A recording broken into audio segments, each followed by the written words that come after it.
Hello, everyone.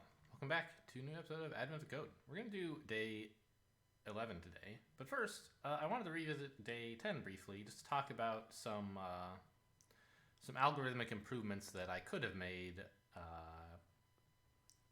after the fact, right?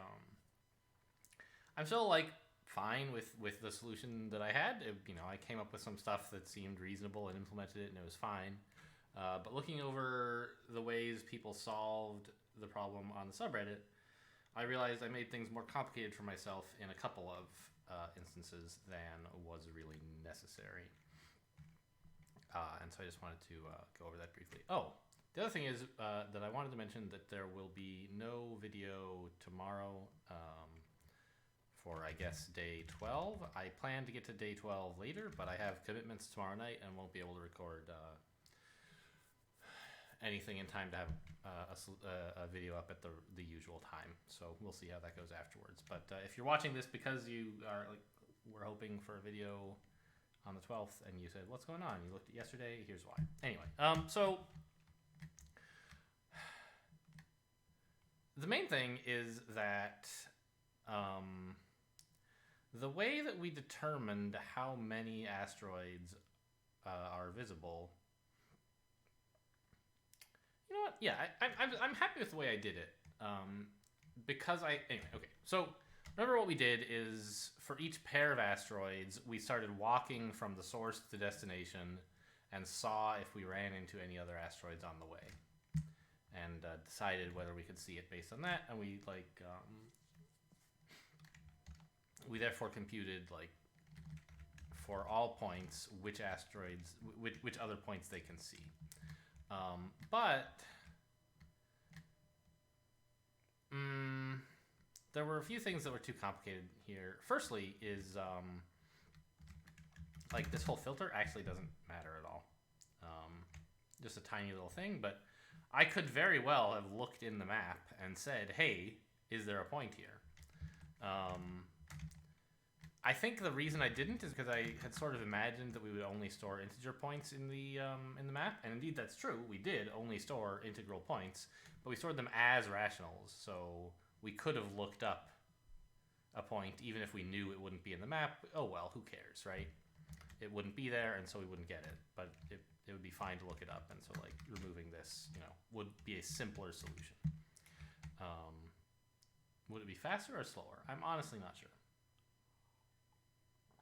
If I had to guess, it would be a little bit slower than what we did, but who knows? The other thing is that if all you care about is how many asteroids you can see, you don't have to do this much work, because I did all this extra work to find out which asteroids specifically you can see, right? If you, instead of if we compute at some point to determine if two things can see each other, the unit between them, which is effectively the slope of the line, right? But scaled in particular, yeah, it's the slope of the line.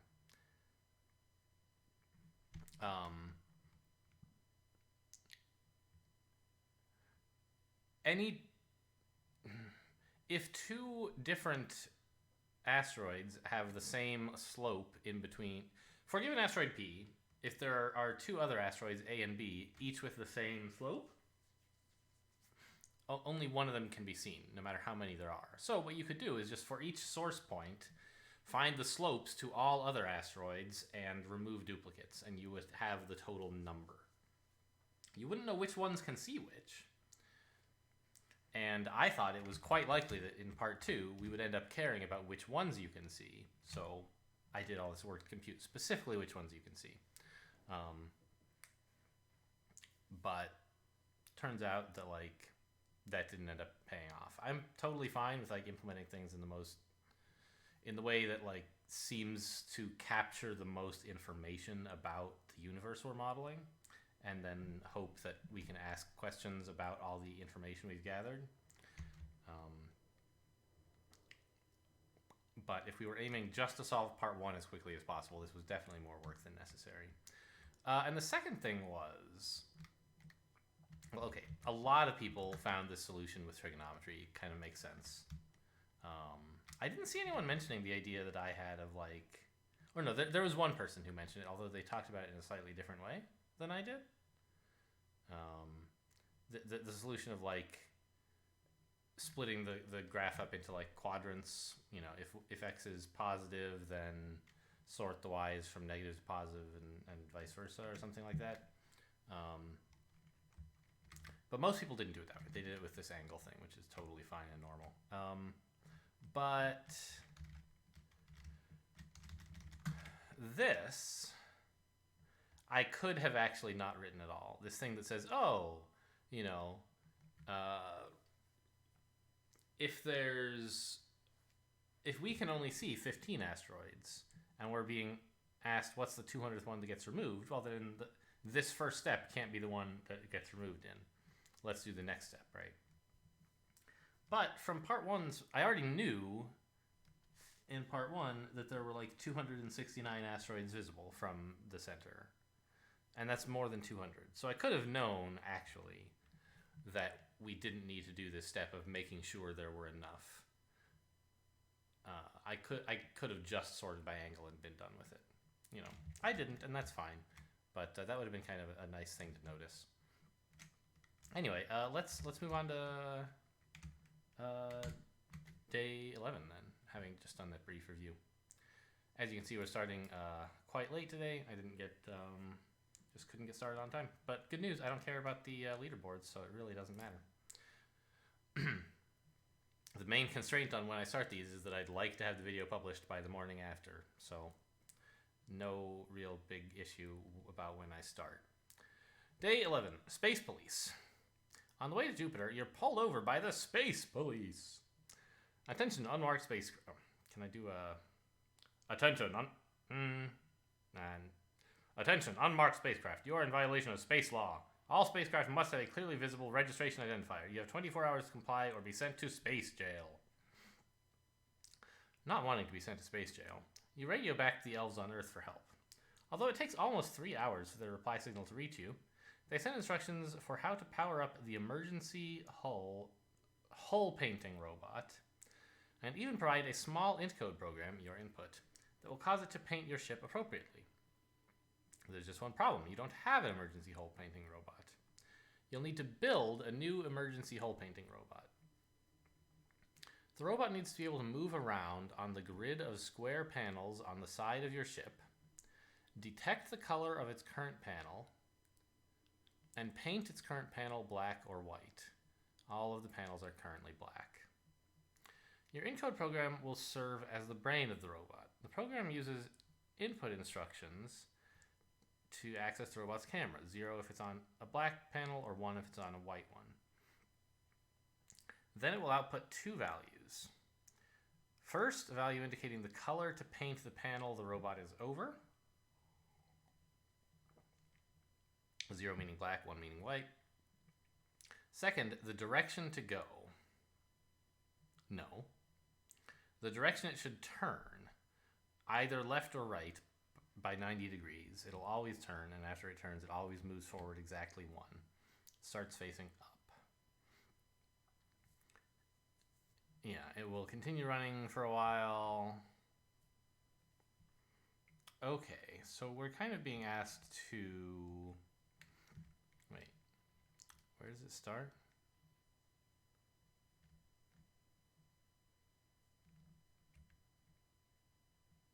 Do we have a particular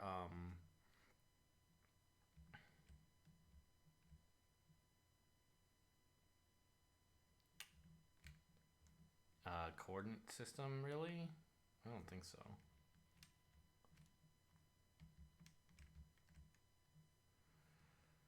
Before you deploy the robot, you should have an estimate of the area it will cover. Oh, there you go. Specifically, the number of panels that it paints at least once, regardless of color.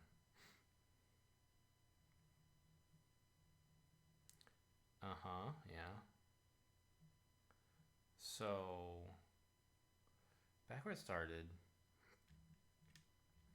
what does it do when it's done?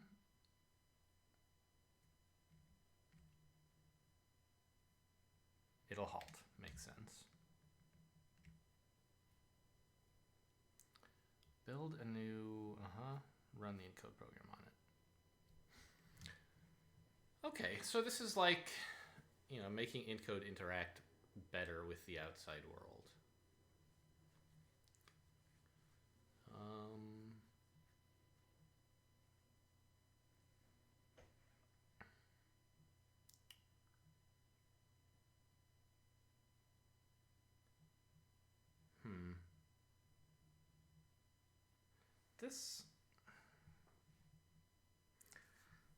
This sort of feels like the kind of thing that a continuation makes sense for.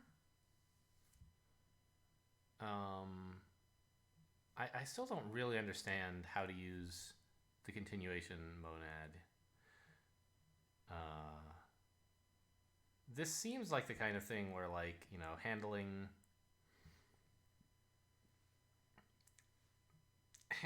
I/O with the outside world, or the world outside of the encode program anyway, is the kind of thing where it might say, like, it kind of like wants a way to do a callback, so to speak, right?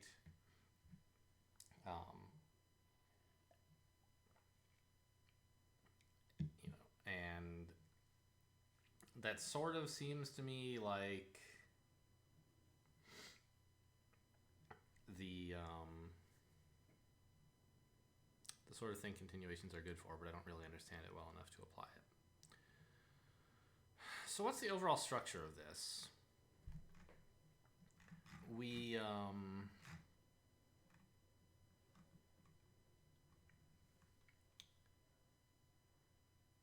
We're going to be maintaining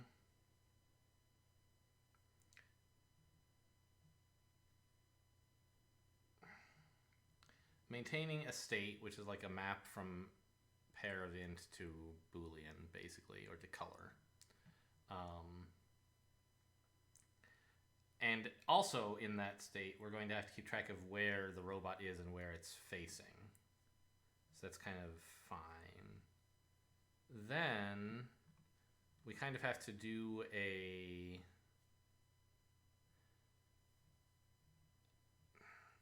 repeatedly perform an action inside of that state, which is to run the encode computer until it wants input, right? So it uses its input, and all we tell it is whether it's on a black or a white panel. So it's going to input once, and then it'll output twice. But we can kind of ignore those outputs and just keep running it until it wants input again. And at that time, examine the last two things that it output. Update our state accordingly, and then answer its question.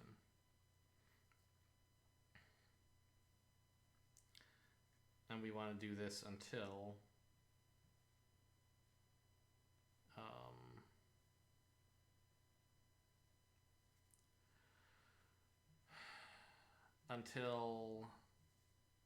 it halts. So we kind of want to run until condition. Okay, so I think we want a new abstraction in our encode computer that's like run until input or dead, that returns like maybe, well, not maybe.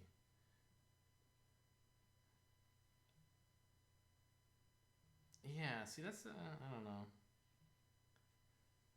Kind of seems like it should return like a continuation, but whatever. Which is like, hey, if you give me an input, here's how I'll keep running. And sometimes it gives you an input, a continuation that does nothing. But okay, let's get started on some preliminaries. First of which is go grab our day 9 encode computer and bring it into day 11.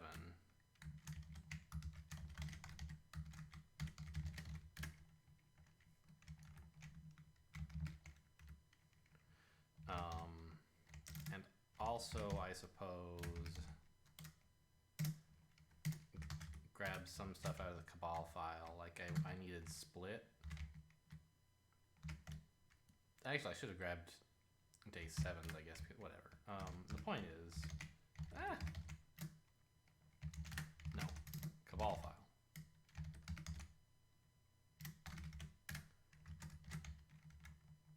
Is that I also want transformers in the same kind of way that I in day 7. Remember, I went back and looked at the main for day 7 and said, wouldn't it be nice if this were in the error monad instead of in either, or in error T, I guess. Except T. I always forget which one won that war. So it would kind of be nice to make that transformation, but also to have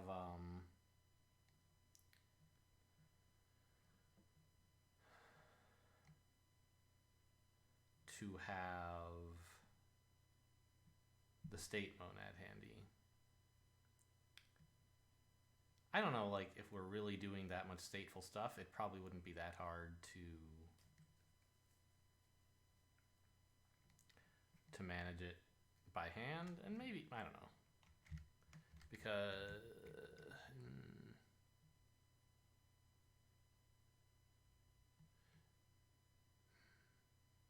it would just be nice to be able to compose state with the underlying either, basically.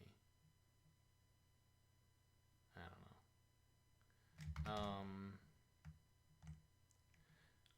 The other thing is, in principle, like, maybe this whole either thing is kind of just a nuisance, right? Like, all of our successful solutions have not, like, in-code programs just never produce left. It just does not happen, right? When they would produce left, it's because I have a bug in my int-code implementation. And it was nice to get feedback about that, but, you know, I could have just, like, returned an error here and cheated the type system and, like, basically returning an IO exception, which is not part, like, then I could just return an instruction, right?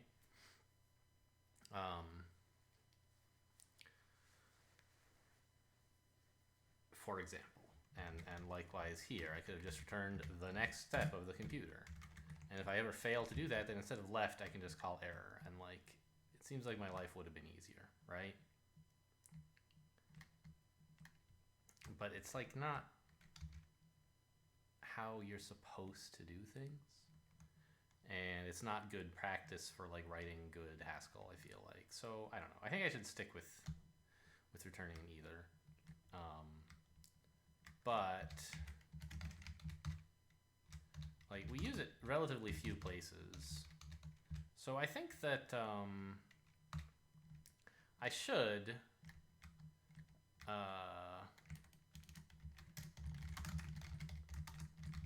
at least adjust it to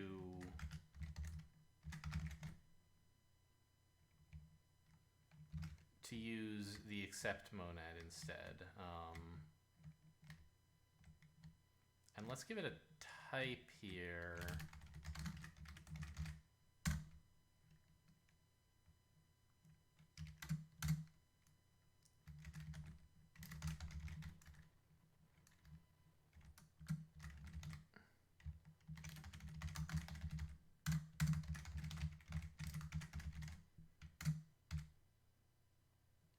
Oh, I guess I can just say accept, which is accept T of identity. Okay.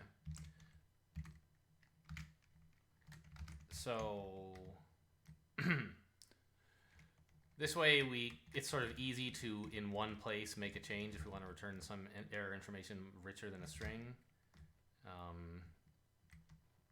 And here, instead of, like, constantly writing either string, I can say int code of instruction. And this type won't match. Oh, lowercase? I typed int code uppercase, which is not how it's written. Okay. Now this is throw E.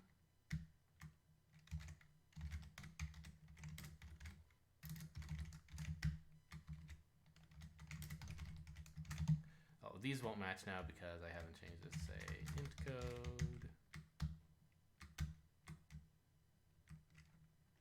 guess I should ask Haskell, like, where's the next? There it is. Instead of like searching the code manually.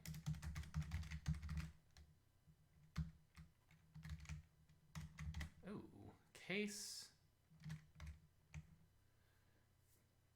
We're doing case matching right now. So I guess we want. What are the? There's like, is there a difference between run and exec for accept t? I don't think there is, right? It should just be like run accept basically. Run accept, map accept.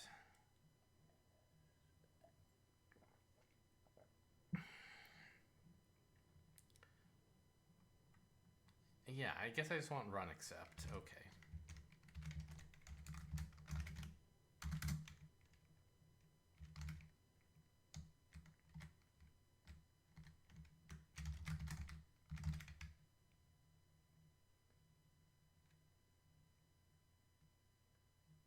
Wait, what? Yeah, that should be. What are we mad about here? Ah, this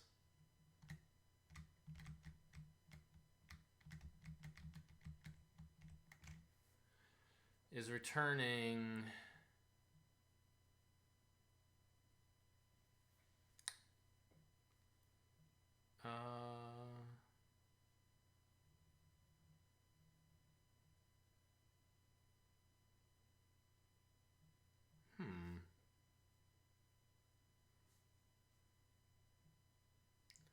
You know, maybe this whole iterate approach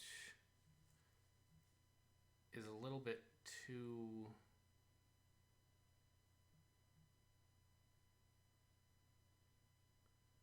coupled to either specifically, and it would be better to write something recursively that works inside of the int code monad here, i.e. either or accept t of string. Is that true?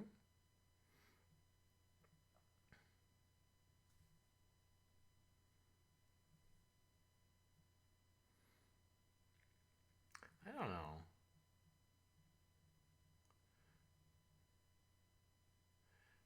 I think I just need to like change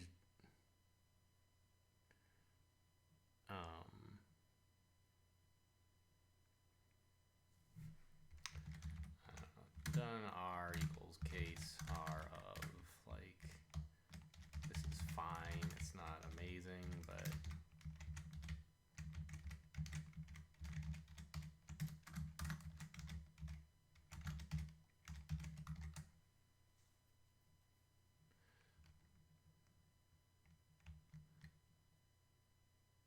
no, not case run, not case r, but case run except r of, yeah. And there. The other thing I was thinking of is like, I wonder, it's common, I think, well, that would be kind of an MTL approach to write this as like type class.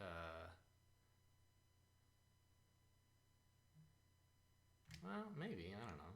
So like, instead of saying specifically, oh, this runs a computation in accept t, in accept t of identity, right, which is what accept is. Say it runs a computation in accept m, where m is any monad that you choose, and we do lifts like as necessary to, I don't know. I'm not sure that that's such a good idea, but it's something we could do. Okay, anyway, the point is now, honestly, this is like worth committing.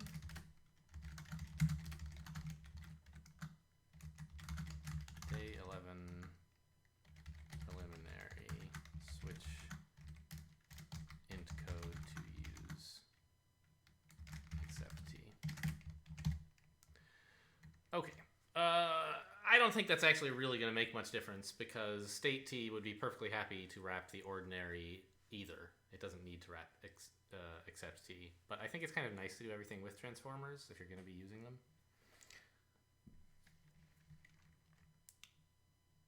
Because, like...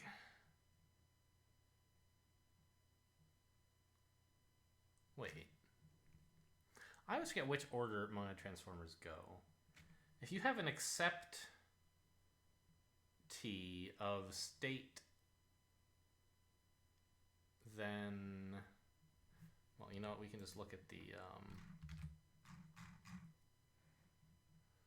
types here and see what order they go in.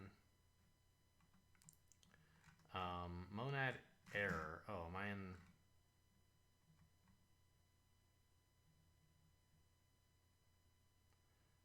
Wait. What, do I care about monad error? Where are the instances of monad error? There's a lot of them. Okay. But in particular, like, we're using this one. Fine, whatever. But except T of string M is an M of either EA, right? And so what that means is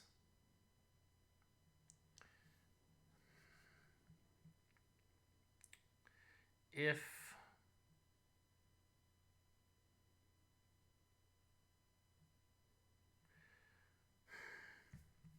I kind of want externally in our like in our day 11 code, I want, the question is like, do you want either do you want either an error or a program state, or do you want a program state and either an error or like,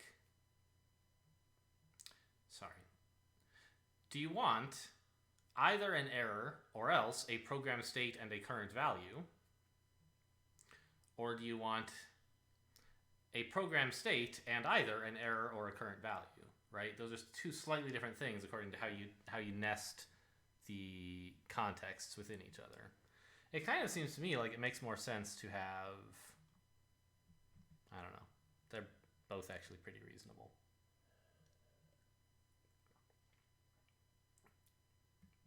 It would be nice to have a state always, and within that have like possibly a failure, because then I could at least inspect the state and say, oh, here's what's wrong. But I don't know. Our left will tell us what happened, so who cares, right? So I think that right now int code can really only handle being the bottom of the transformer stack, right? We are going to have like state of accept, not accept of state, because we didn't, that's a little bit harder to me figuring out how to be general about what monad you're wrapping. It was a little bit complicated to me. So I'm just going to have a state T of accept, which means we'll have either an error or else a state and a value, which I guess is fine.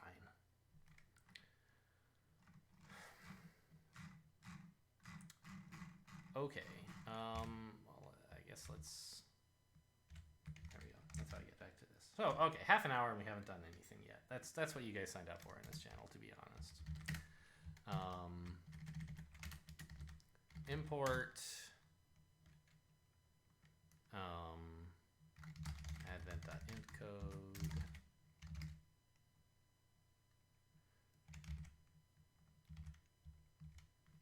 Wow, what is this? Some kind of, so I'm talking about my music again. You guys like can't even hear it. This is like a remix of a Crypt of the Necrodancer song. Wild. Anyway.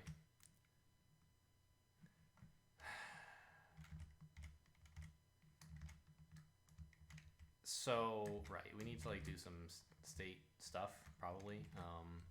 Our input, I guess, is again a, What did we do on day 9, actually? We said it was a program, and we gave it different inputs in part 1 and part 2. That seems fair.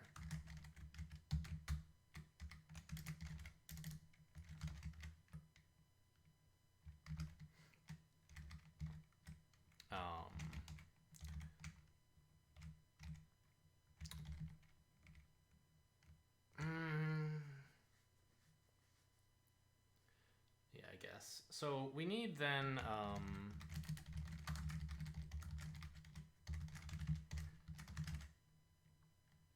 I don't know, I guess I'll just import state and accept wholesale and like,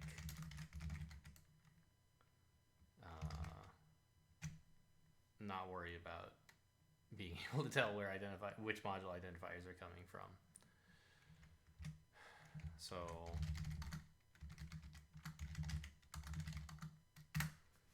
control monads trans state, and I guess we'll use lazy. Okay. So we have state, we have run state.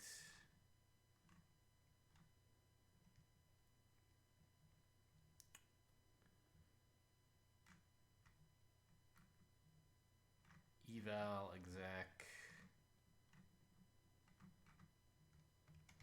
Okay. So we need, I guess, before anything else, we kind of need some data types to model our program, right? Data color is white or black, right? I don't really need to derive anything from these, to be honest, probably. What else do we need? What's our robot called? We'll call it just a robot, I guess.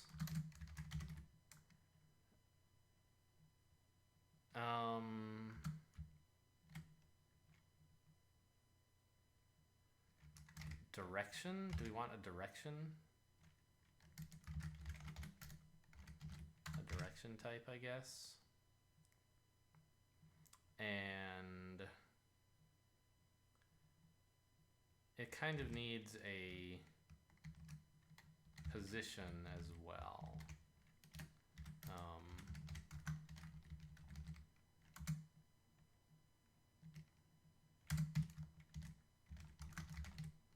The position is a pair of ints as like a delta from the origin.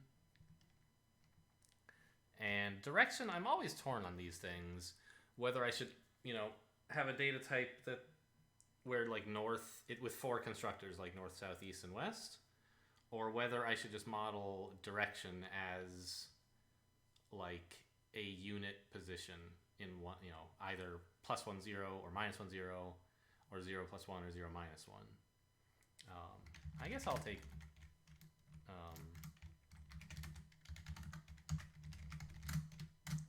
the more explicit approach this time. I usually do it the other way. I'm not sure exactly why I feel like doing it differently this time.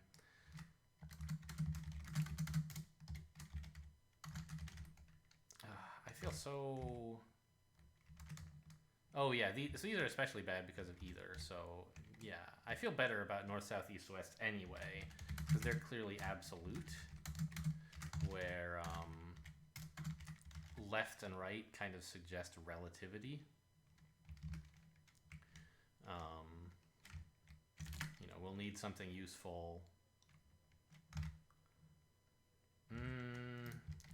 I guess we also need a data turn. Turn left or turn right. I'm not calling them left or right because of either.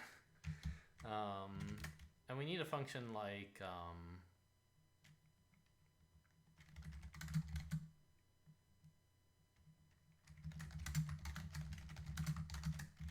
number of times I've done this. This is why people like who solve this stuff competitively have like an advent of code library that has a coordinates module that lets them just like reuse that. I don't know. One of these days, one of these years, maybe. Turn.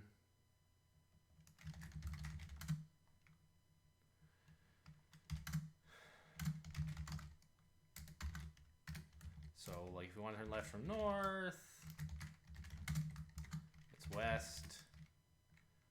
From west, it's south. From south, north.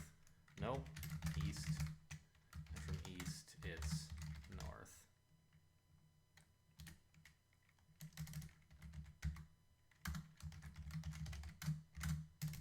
I'm not going to write this out again. 3 more cases.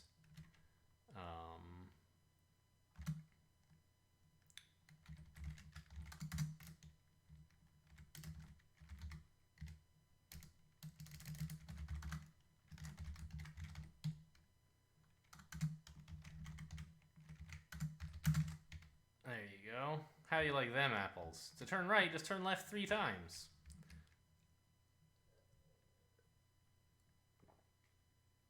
Okay. North to west, west to south, south to east, east to north. Yes, that looks correct to me. Those are all left. And we need a function move, which takes a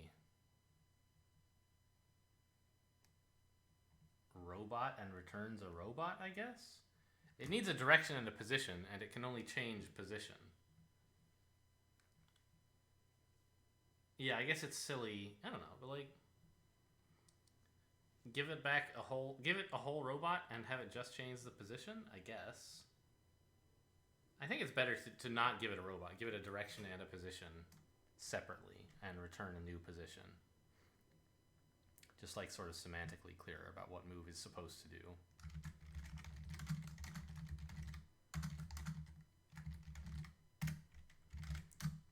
Move D. And you know what? I'm just going to use XY. Using YX was way more confusing than I thought it would be yesterday.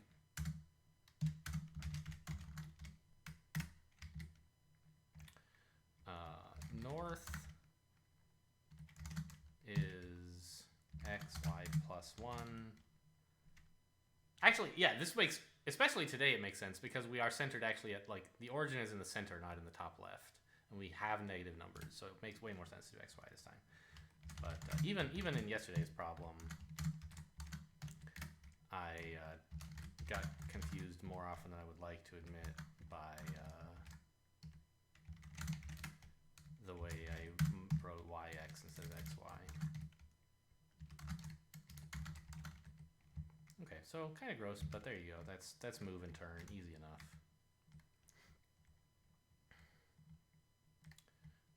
We're going to need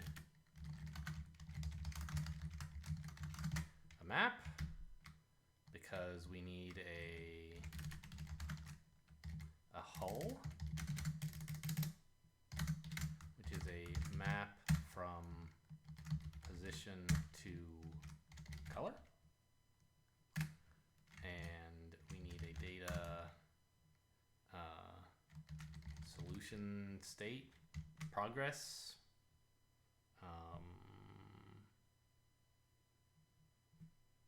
Call it progress, I guess. Is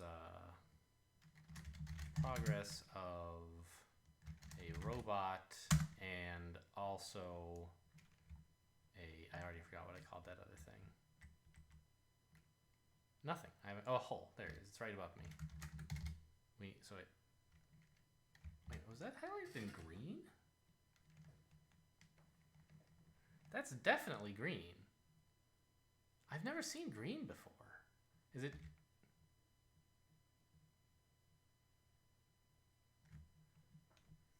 H-lint errors are usually in yellow, aren't they? This one's in green for I'm not sure why. Wild. Okay. Not solution, but hull. So we're going to have a stateful computation where the state is progress. Right, because the robot has a direction and a position. And then we're also tracking the hull. So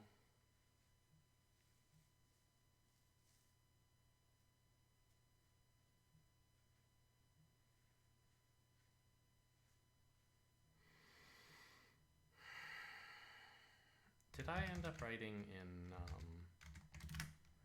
in here? I just have run until condition. Oh, I don't remember writing this input function. That's nice, I think. All right, whatever.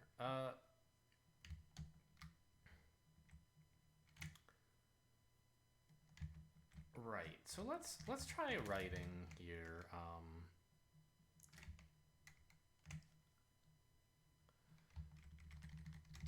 Like a stateful computation in this combined monad thingy.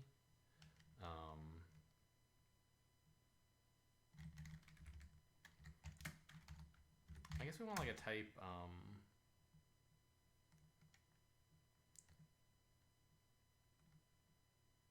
What do you name like your monad stack? Stack of A is state T progress except T, well, except string, I guess. No, state T progress int code. A?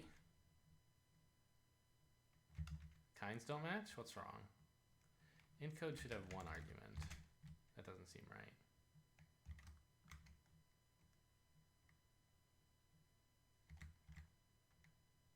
All right, what is the signature of state T exactly?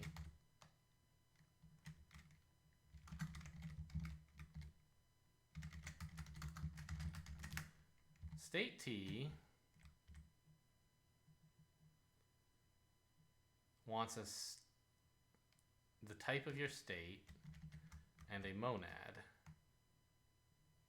Oh, that's right. You can't partially apply type synonyms. And encode is a type synonym. Right. Fine. I'll just write except string. Okay. So part one of P,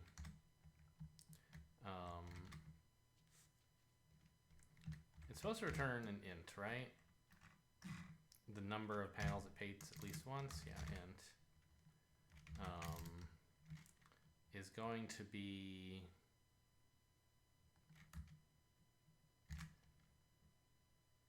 no, let's just use length, I guess. I don't know, how do you query? Wow, I'm glad Google has spelling corrections because I typed this wrong a lot of times on my way to getting to the size. Yeah, this is much faster than like calling length, which will like fold over it, adding one a bunch of times. So size. M.size of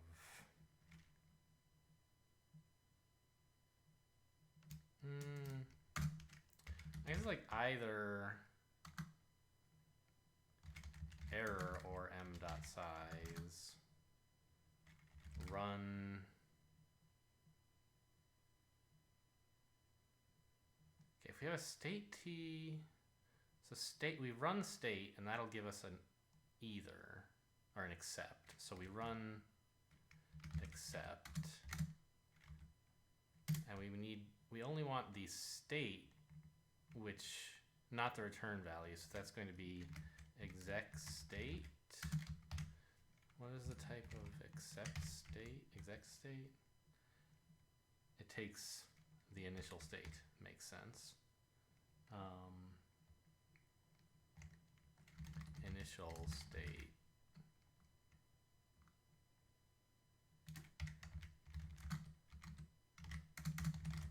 So first of all, there's like what I've written so far type check. Either doesn't.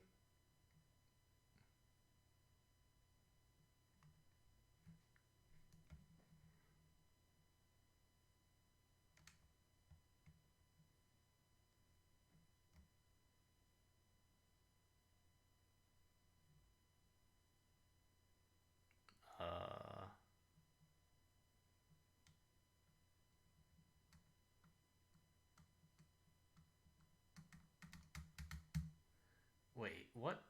Either, yeah, it takes the left function first, which we'll use error here.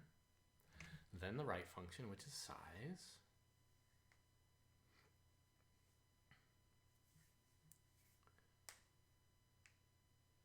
I mean, the type of exec state initial state is going to be state. And then we compose that with run except. Exec state t.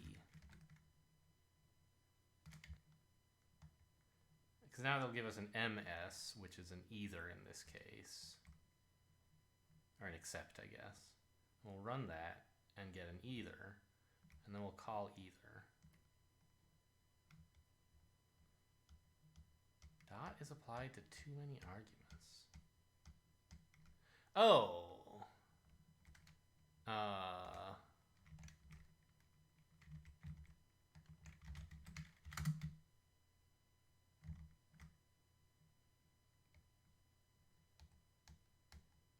That didn't really help. Even with like putting no type in for initial state at all, this doesn't check, huh? Exec state t takes a state t. Oh, of course. It needs initial state and the stateful computation to run. Yes, of course. Go.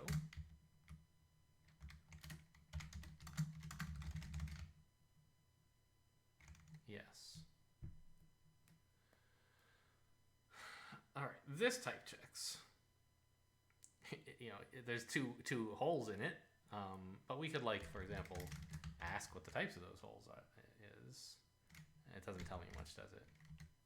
We would have to put the hole here to get any meaningful information from it, but that's okay. I know what types they should have. So the initial state is very simple. It's just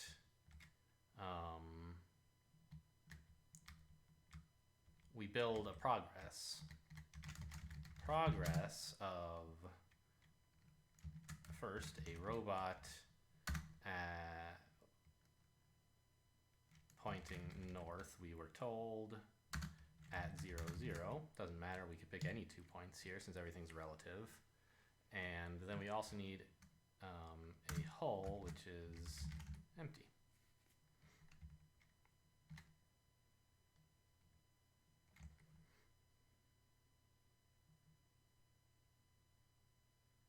Oh, did I give the arguments in the wrong order? No.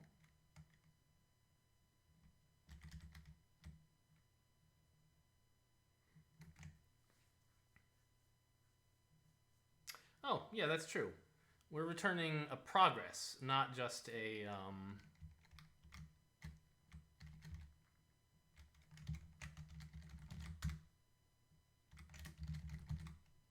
solution of progress robot hull equals m size hull. Okay. So if we were using record syntax, we might just compose together m.size with hull, a hull function. Maybe that would be a good idea, maybe it wouldn't, but right now I don't have that. So we need go, and if we ask what the type of go is, it won't really tell me, right? Yeah. But, like, just for fun, if we do this, it'll say, okay, the type of this is a state t of a progress of accept t of string of identity and a, where, like, it doesn't know what it doesn't care what type we're returning because we're not going to look at that. And isn't that our stack? State t of progress accept string? Yes. So indeed, this go should be is a function stack of nothing, for example. this, yeah, this still type checks. So stack unit is a little bit too restrictive, but that's fine.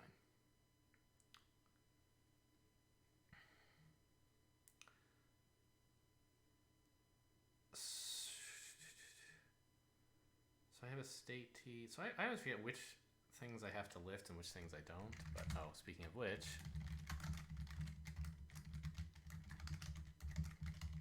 I need lift. Do I? Why is, oh my god, my REPL's all messed up. T lift. Yeah, it's not in scope, so yeah, alright. Go is a function, okay, go do.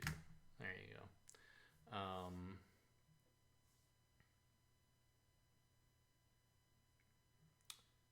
Do we need to, we don't have to give it any inputs to get started, right? It's just going to ask where it is and we'll say 0, 0.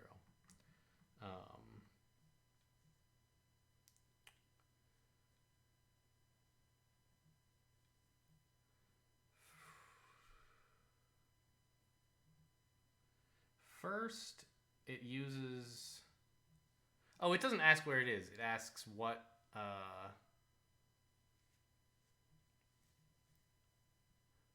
whether where it is white or black, what color. So interestingly, our hull does not really tell you what it means for a space to be empty. Right? If there's no entry there, is that space white or black? So I feel like we should actually be using a set, not a map. And our hull starts all black, I think. Yeah. So we should really like have a set of positions.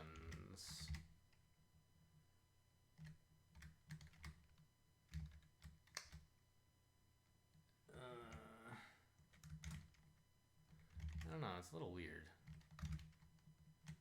I'm gonna leave it with map actually, and I'll just write something somewhere that explains what the default is. Yeah, we'll just write a single function that takes a hull and returns a hull in a position and returns a color, and it'll be like find with default of black basically.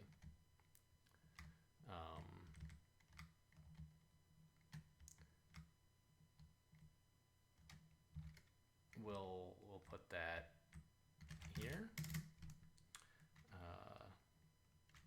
Color at. It takes a. What is there any reason the order would matter here? Probably not. Hull in a position and returns a color. Color at equals. Actually, it should be the same as the order that map lookup works, probably, right? Find with default takes the default and then the key. Okay, so it wants them in this way, right? Equals m.find with default black. Yeah, okay. So first we need to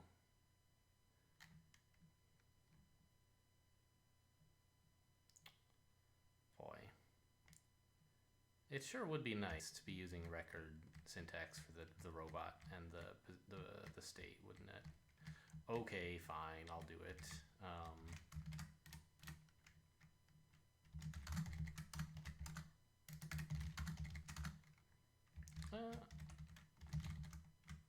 Actually, I think it's kind of nice to give these full names.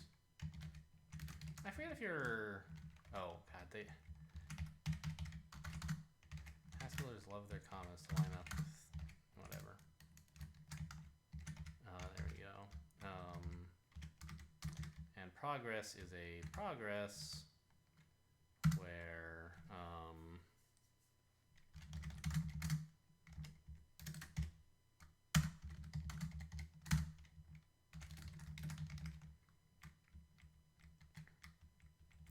and there was somewhere already where I said, wouldn't it be nice if I were using record syntax, right? Now I'm going to say solution equals m.size hull. Oh.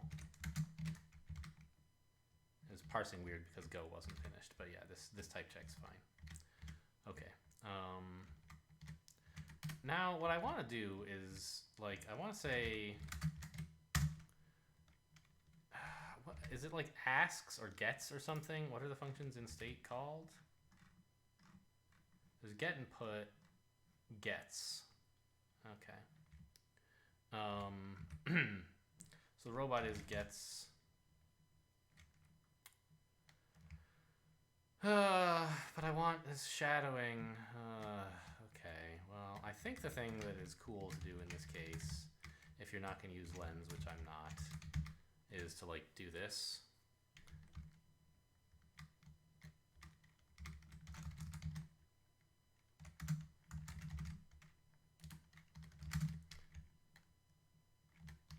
So, like, it's warning me this is not used, but, like, this is the idea. Like, now I can ask, hey, what's the state of the robot right now? And I have the robot as a value that I can work with. And that has, like, well, I guess what I should do is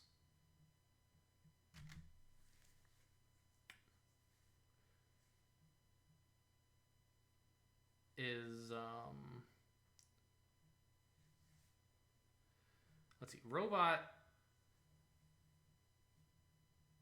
Oh, I also need to track an encode program, right? Of course. So progress needs a computer as well.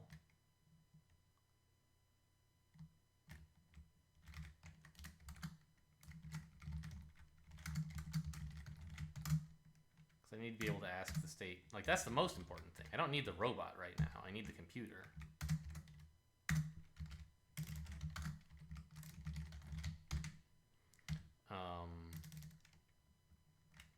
And if I now say run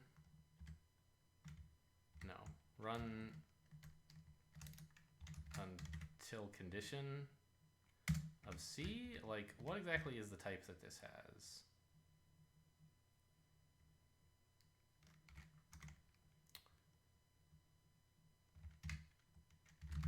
Ready, okay, whatever.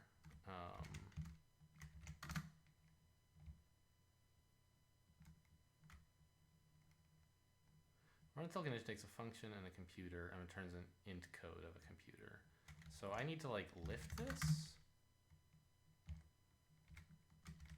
I don't know. Obviously, ready doesn't exist.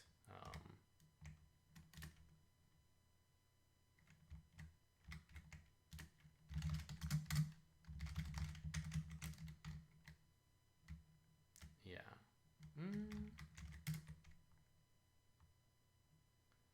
So here it says, oh no, couldn't match type except T with state T. That makes sense. And when I lift it, we don't get that error anymore. What happens up here?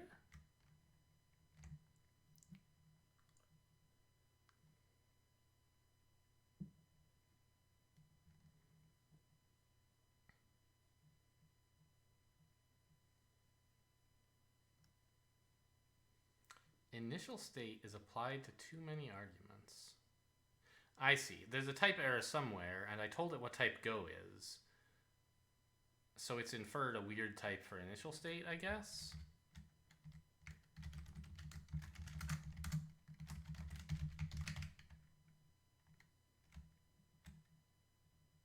Oh, progress doesn't have enough. Oh, I forgot to put in the computer.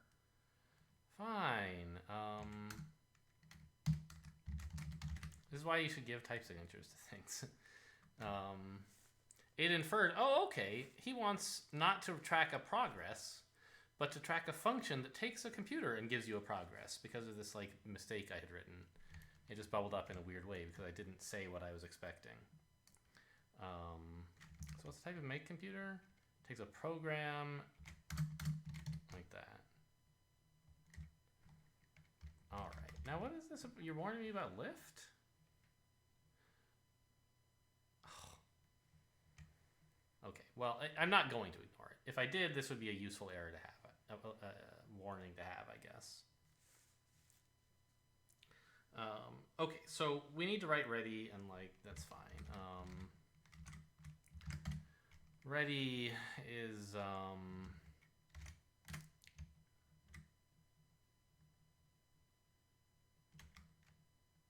you know, let's just put this function here.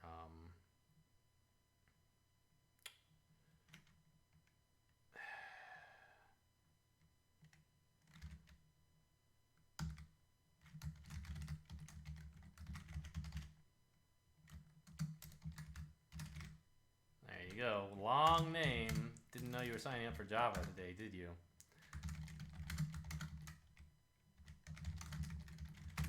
But it's very clear about what it does.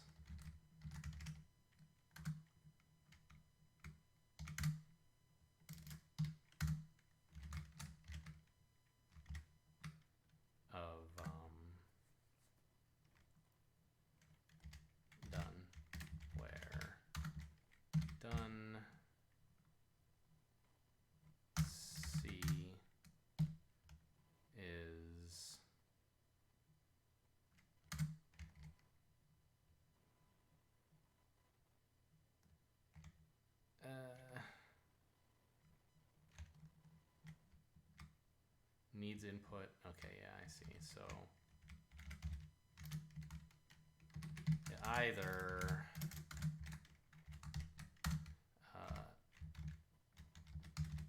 needs input or not running. Yeah. All right, fine.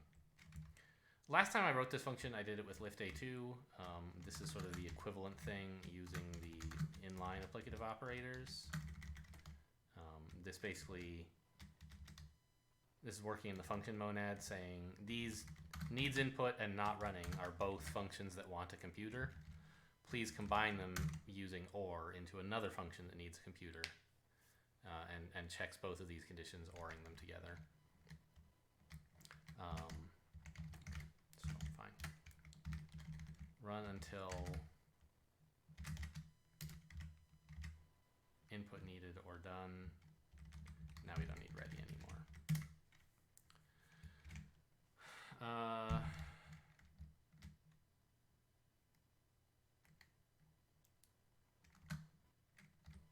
Well, I don't really need the original state of the computer, do I?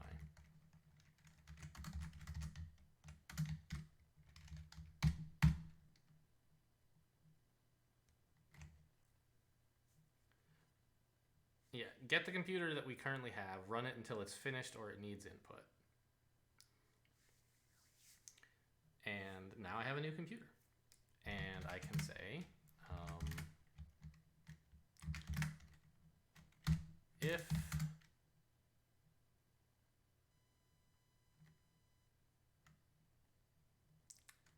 not needs input of C,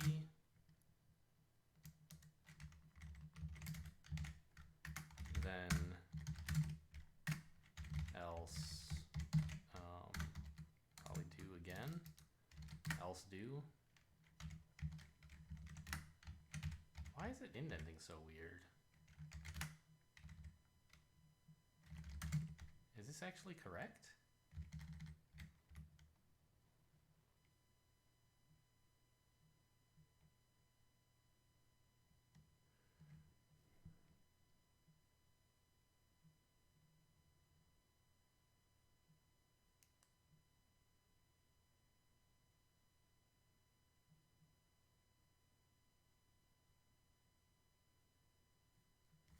What is the type of C? C is an int code of computer. I see. Oh, I still need a lift here. I think.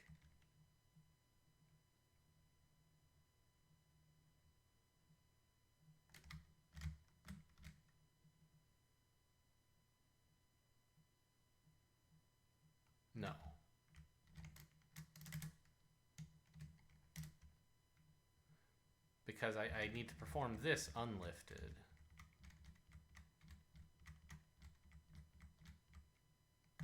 I'm very confused. Okay, remind me again what happened before I did this? What was the type of C? I don't know, it's hard to tell. Oh, I don't need to lift anything. Ah, right. Yeah, I kind of need to lift,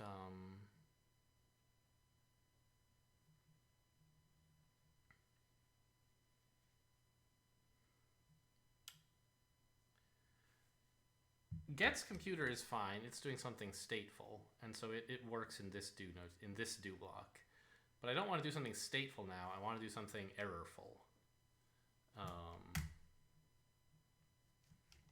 So I need to lift this.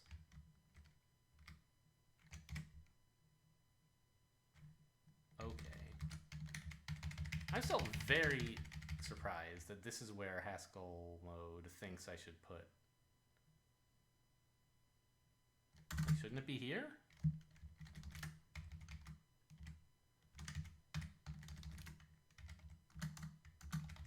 It really wants it here. And like, that's correct. It's fine. It's very weird. Maybe it'll get better if I like, I don't know. If I write some more expressions here, but I don't think it will. So if it doesn't need input, we're done. Otherwise, it does need input, and I need to figure out what input to give it, which is to look up the robot now.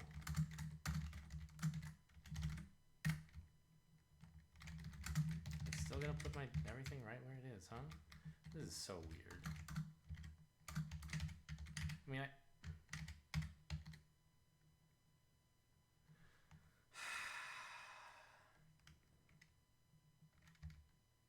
and there's no alternative tabs. This is the only place it wants to put this. And that just really... I understand it's valid, right? It's indented further than the previous do block. It doesn't care about if then else. But stylistically, it seems very strange. I want it here. And that's, you know, I'll just not let it re-indent this line, and then everything will be fine. So we get a robot, and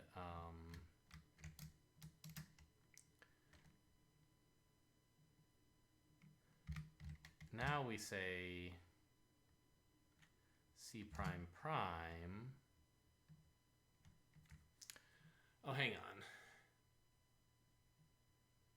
If it still needs input,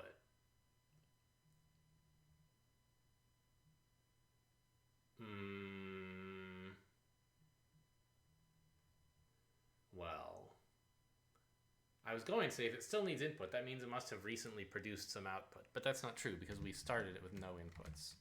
So let's give it a 0 first. And now, if we run it till it needs input, it will have produced some output. Or if it's finished because it like halted, then it won't have produced output. I think. Let me double check the spec on that one. It outputs a value indicating what it should do. It'll continue running like this and halt when it is finished drawing.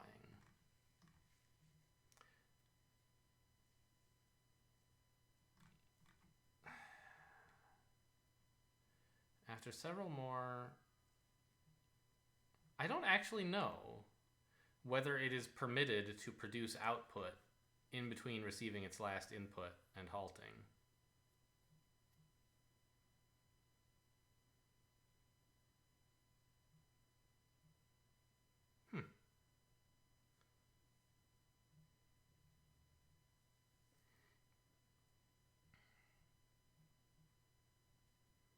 Like, should it fully consume all inputs that it gets? I'm not sure. Like, it'll input asking, where am I? And maybe as a result of that, it decides to halt, actually. Or maybe as a result of that, it decides to move and then halt. Those both seem perfectly valid. So I should maybe... Well, but if it does move and then halt... but if it moves and then outputs and then halts... I do care about that. No. I only care about the first output in that case. Serves at each... Okay. Provide 0.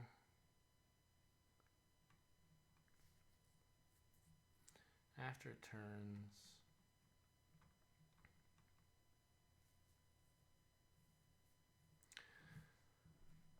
So after it asks for an input,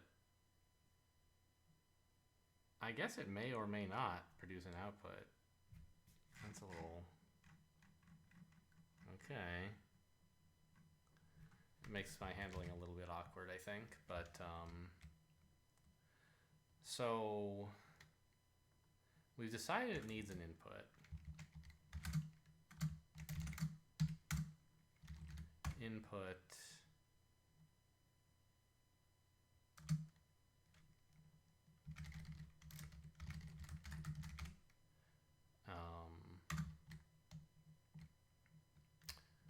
when we get the robot, what...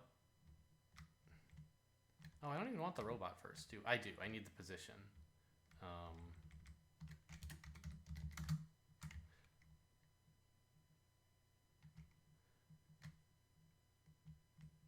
Wait. So what we're storing is a progress. It's a robot and a hull and a computer. Yeah. It's fine, I guess.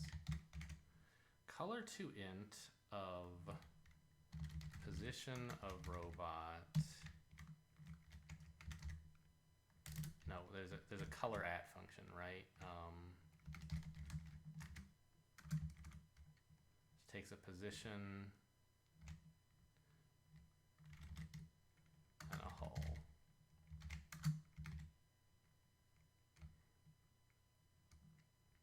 All right, so we need to write color to int, but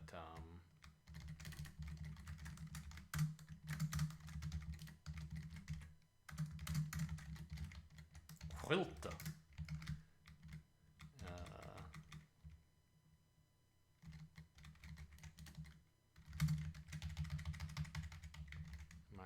Not, yeah, okay.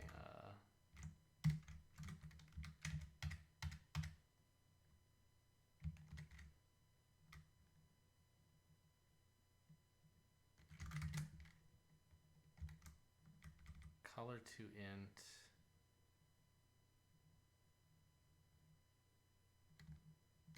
Oh, I wrote int to color.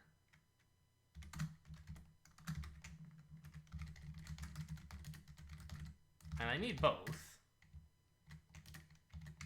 But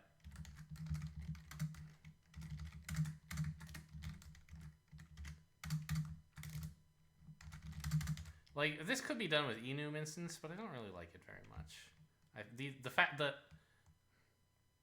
The fact that these represent numbers is an important part of our like data of our domain, and not just like a consequence of like, oh yeah, you know. I don't want the order in which these two things were written to have any, like, if I change the order of these, the program should still work, and so I don't want to rely on an enum instance for that.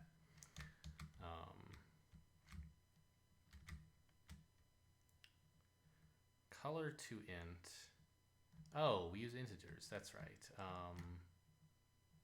Wait, actually, but that should. What's the type of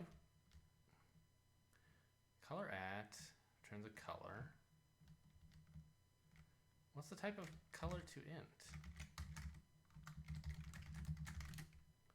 Yeah, it didn't load. So now you're going to tell me there's a type toll here. Color to value.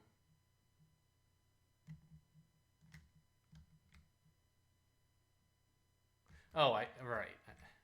This is supposed to be... No, wait. Color to int.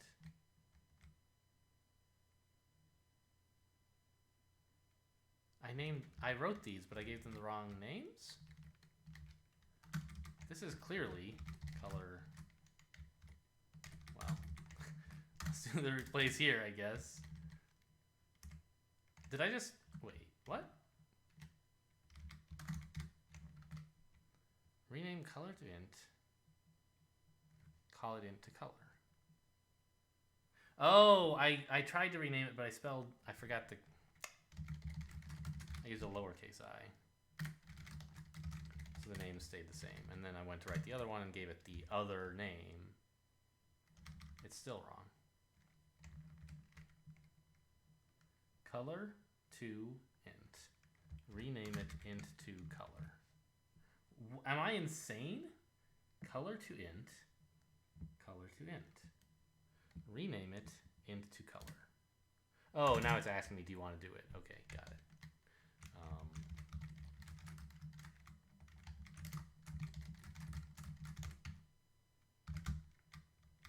And it's mad that there's no type signatures, which I totally agree with, but I don't want to write them right now.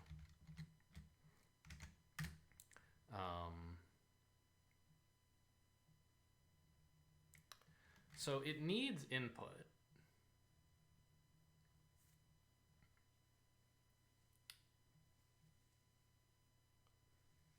Oh, and we almost can't even tell if it produced any output. Because our output list just sort of grows with that bound, and we don't know whether the outputs we're seeing are old ones or new ones. So we kind of need to... Okay, so we gave it an input.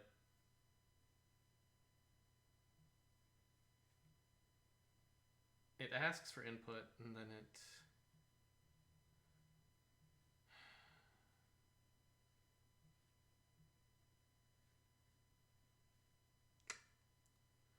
God.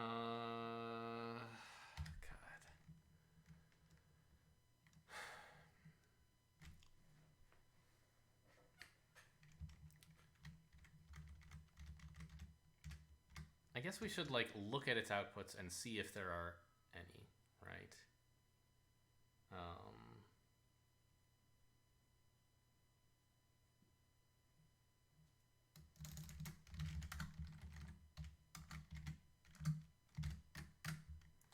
So if there, this should be like a color. We'll ask how many inputs there are. If there are none, it needs an input and it didn't output anything since last time we gave it one. Well, that should be illegal, right? I think so.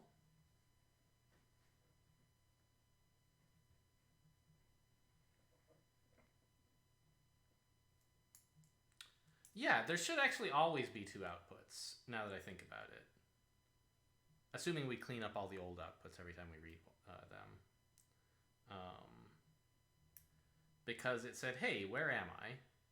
And now it's asking another question. But it shouldn't have done that without first deciding whether to move.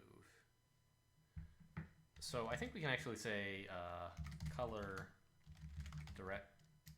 I don't know. Okay. And then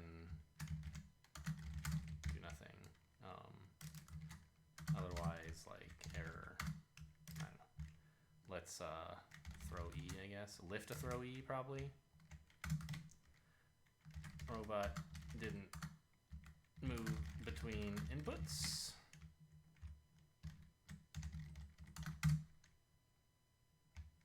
Yeah.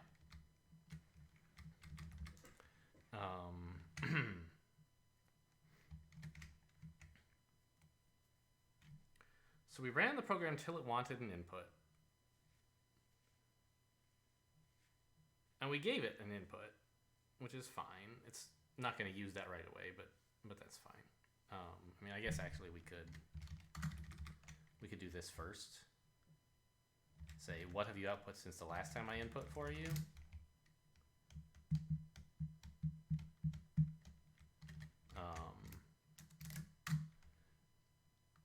Now we have a color. So we need to do here color. So we need to modify. What's the type of modify? I know it has too few arguments, but like, what is its friggin' type? That's all I want to know. Oh my god. I don't love this Haskell mode. So, modify takes a function. Well, that makes sense, doesn't it? Maybe I don't want to do that just yet. We need to build a new robot and a new hull. And I guess a new computer, right? Let hull prime equal m dot insert at position robot. Well, let position equal position robot, I guess. And we can inline that to here. M.insert wants a key and then a value and then a map. So position into color of color hull.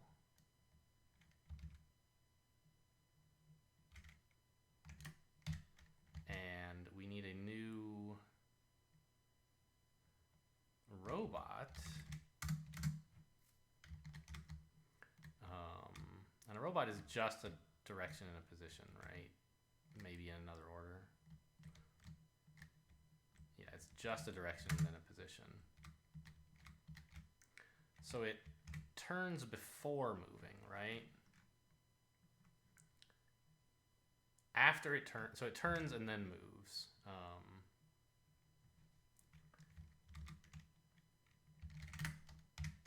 Dir prime equals turn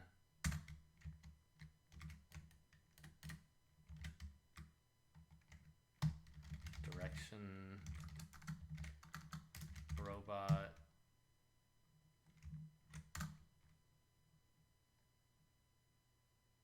no turn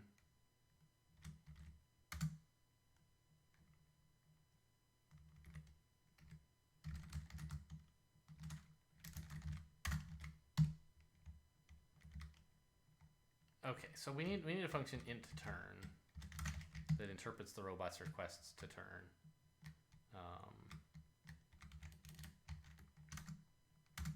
Int turn of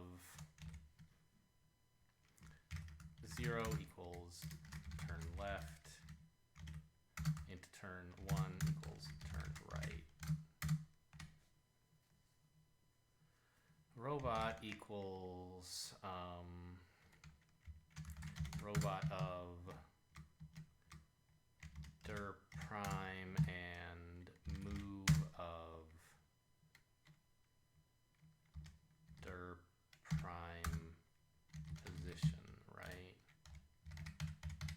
And it's still mad because I don't ever like return anything, but like, does the rest of this all type check? It actually does, believe it or not.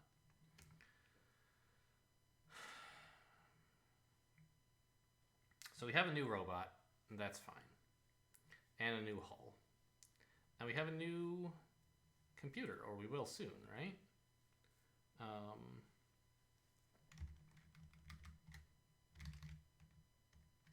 So I can in fact take this and put it here.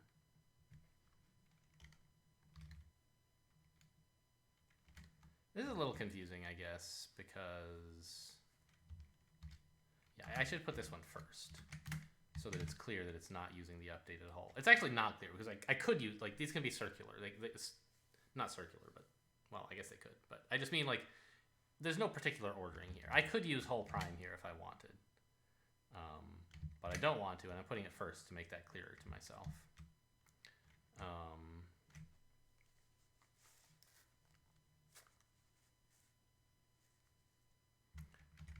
And now, instead of pure, I think I just want to put, basically. Because I've got like new everythings. So I want to put a progress of robot prime, hull prime, C prime prime, and then go. No, I need to change C prime prime again because the outputs should be discarded.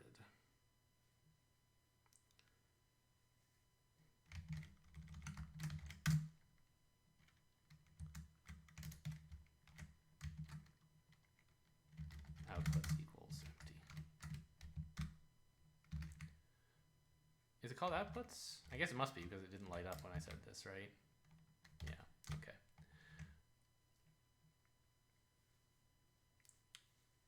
Yeah, so I'm a little bit suspicious that this type checks. Like, I can't be done, right? Okay, well, I have let pure. This is like makes no friggin' sense. So there's.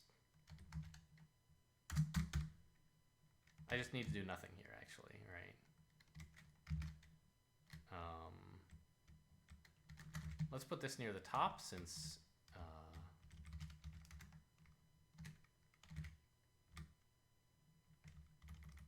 You know what, let's just inline it, actually. It never had, the name was not very convincing anyway.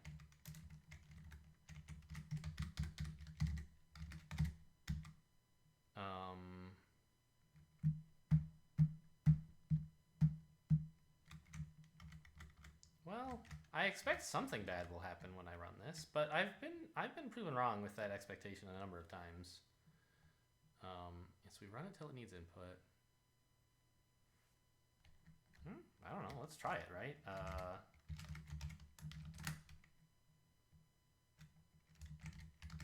Out of curiosity, what's our input look like?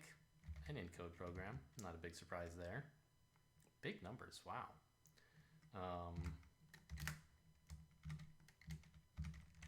Main? A number. No bugs. No loop. Well, no infinite loops. No crashes. That's pretty cool. It's too low. Okay. Fine.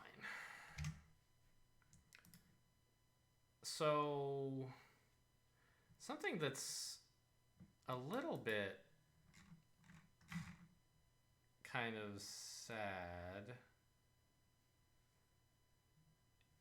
is that there's no example programs that I could run this on, right?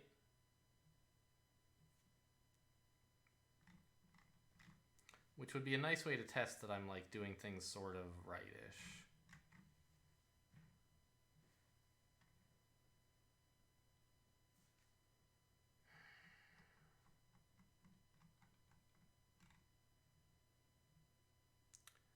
Too low.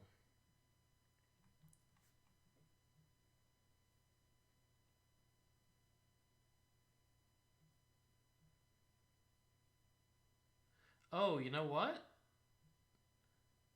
In the case where the program didn't ask for more inputs after moving,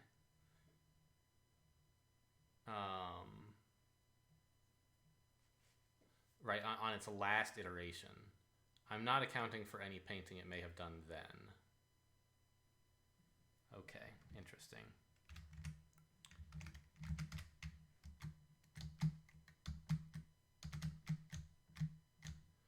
So you know what, actually?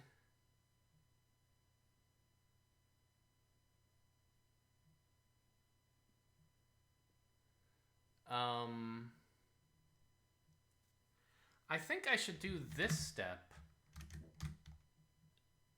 not based on whether it needs an input, but on whether it produced an output.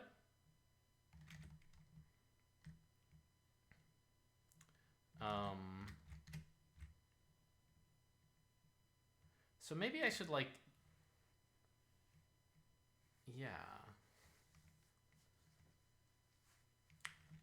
That makes sense. So maybe pull all this stuff up.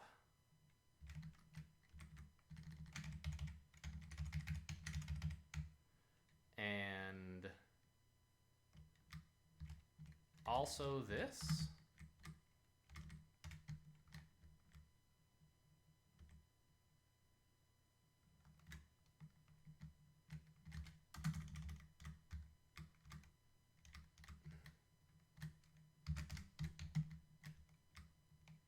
So then, if it needs input, we'll go.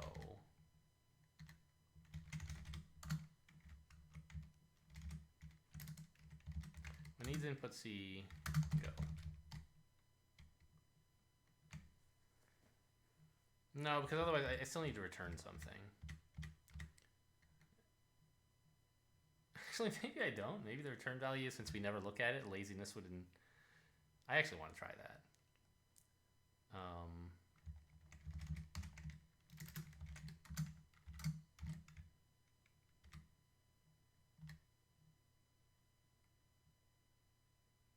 Actually, I don't even need this $sign, do I? But I kind of like it. So don't do this.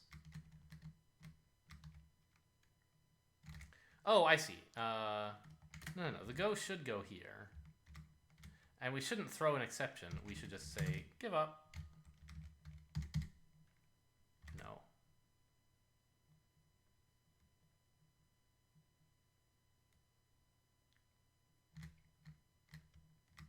Yeah, okay, I see. If there were two outputs, then process them. Otherwise, do nothing.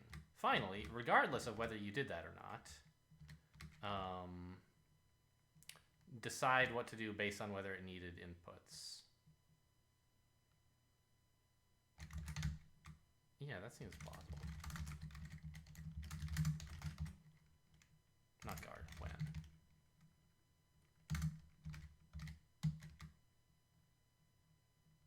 What are you warning me about? Yeah, there's a redundant $sign, I told you.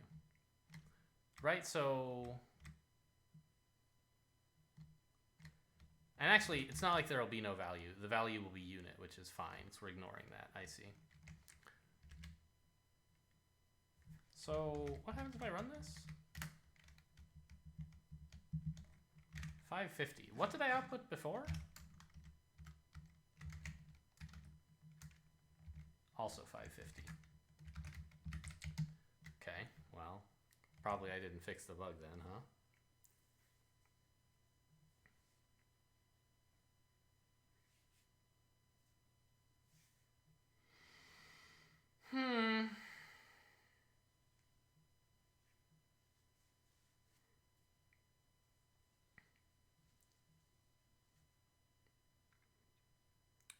Robot pointing north at 0, 0.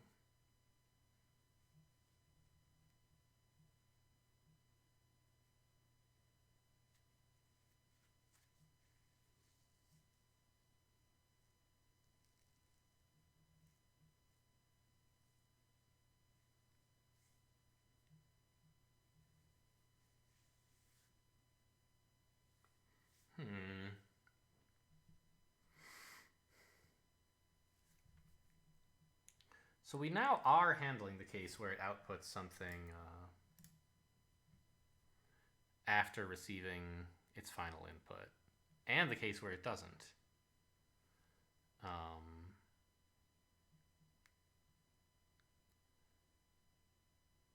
mean, it's sort of like cheating a little bit, but I'm going to ask Advent of Code, is 551 the right answer? Was I just off by 1 with like this last... I don't think so. No. Okay, well, good to know. Because I fixed what looked to me like the off by 1 error.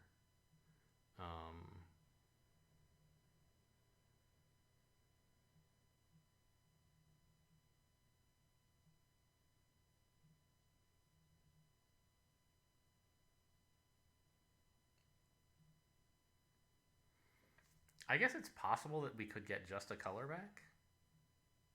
Oh my god. We get the outputs in backwards order. I forgot. The outputs of the program are reversed. So the program outputs the color first, but that means it's actually the second element of the list.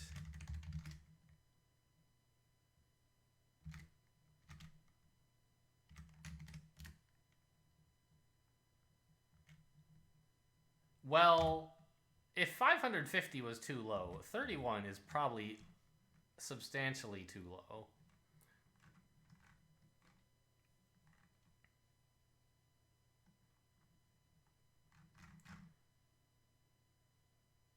Right? Like, I'm not going to type 31 here and be so badly wrong.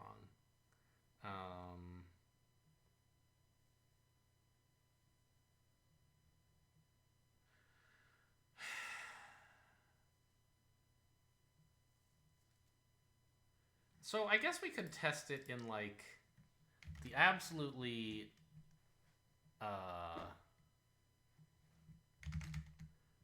least exciting way and write a tiny encode program ourselves, right?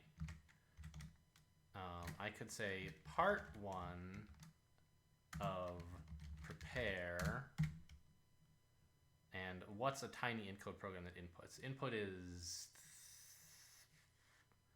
opcode 3, right? So prepare 3 to position, I don't know, 10.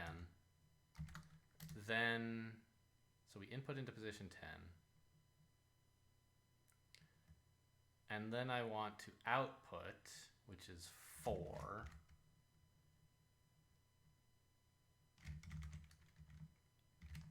In an immediate value, which is 1, saying turn it white, please.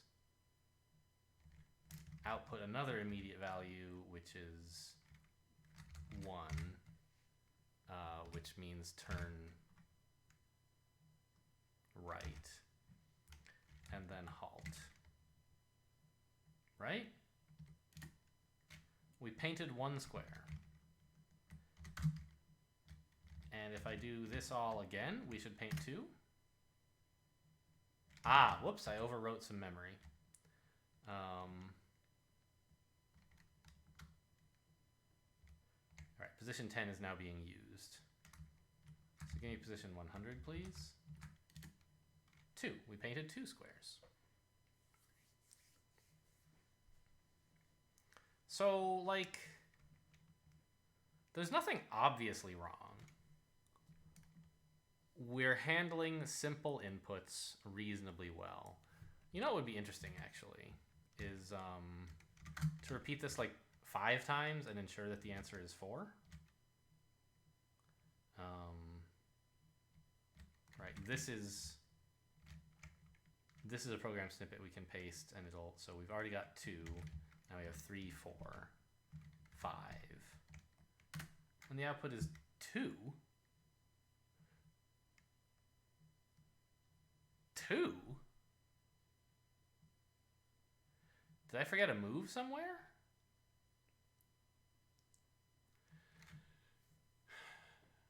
Because we should have turned right, then moved forward. Then turned right again and moved forward. Then turned right again, moved forward. Yeah, that describes a 2x2 square, not a 2x1 line.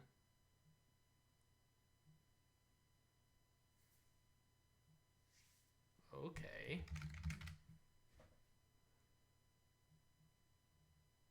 But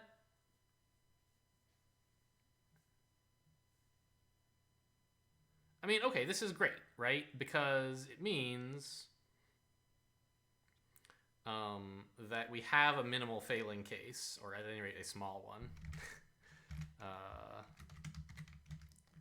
How many of these do I actually need to get to 2?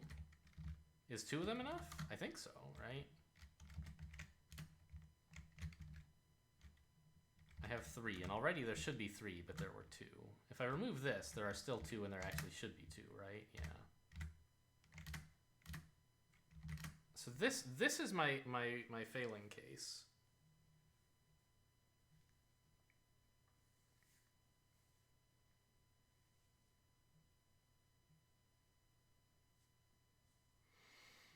So it would be nice to like produce the robot and hull state after each of these steps, right? And they're both small enough that it's easy enough to do. The problem is I can't... Yeah, I think the way that I wrote the types for the encode module is like definitely wrong, and I need to somehow like say that you're allowed to be wrapping some other monad because I want wrap IO to let me print things, right?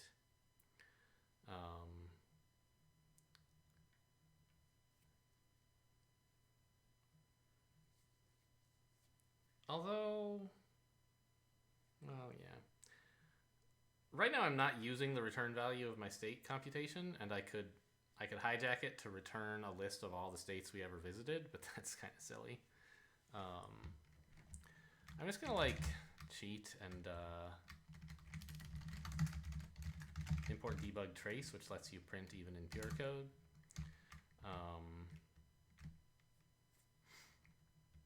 And so we have the robot in the hull, and I just want to trace show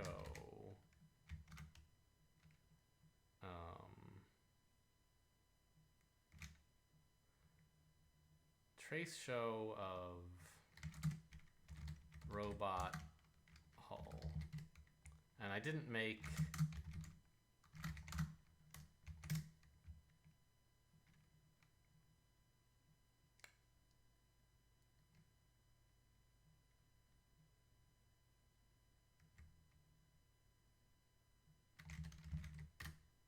there we go, that's fine.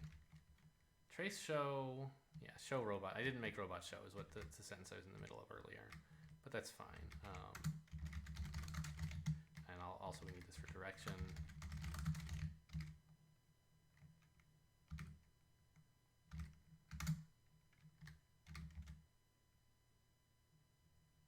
Oh, color. The hull has a color as well.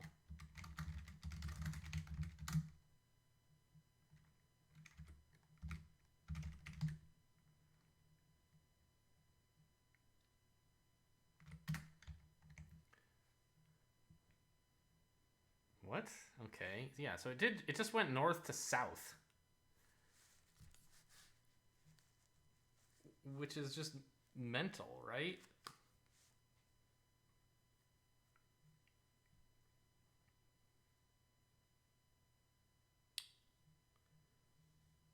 And what is this?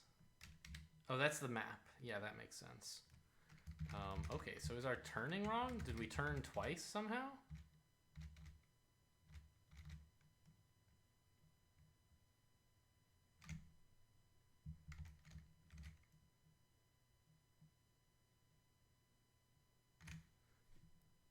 Does my turn right not work?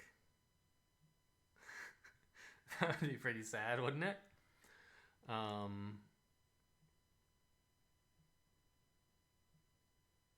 If so, it's a good thing that I like arbitrarily chose turning right for my test case. So, oh god, it totally is, because 0 would mean turn 0 times, not turn 1 time. Ugh.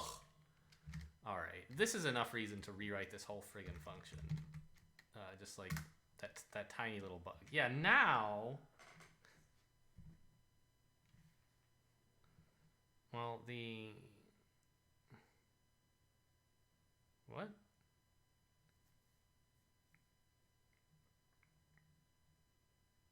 Why aren't there 3 entries? I mean, now we've moved to 3 different positions, but it never chose to paint south. the spot at 1 minus 1. Is that correct? We read where we are, ignore it. Then we say, paint this white and turn right. Then we say, paint where I am white and turn right again.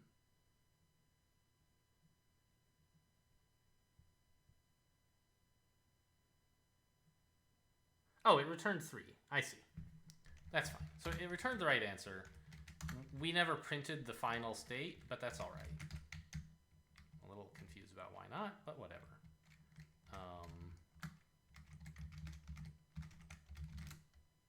So now when I run main, I get 16. 16. It continues to get lower, even though my input might... What?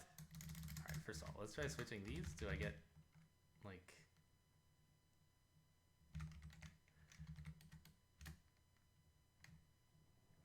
Still 16. What?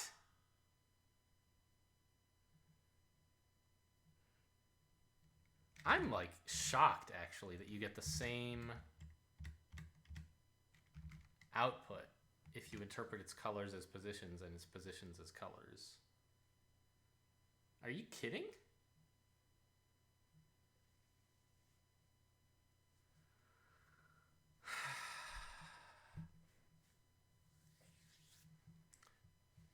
$55 was too low. And we fixed a bug and we're down... No, 550 was too low. Right. And we're down to 16 after fixing that little bug.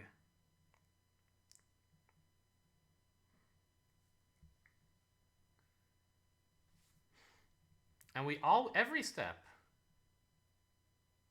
Well, you know what? Let's double check that we're never getting like one output, or that we're not getting 0 outputs a bunch of times.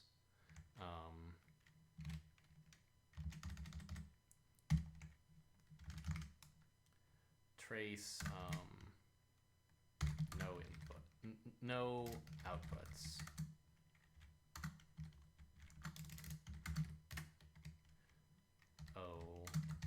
Trace dangling out. Well, single. It's not exactly dangling.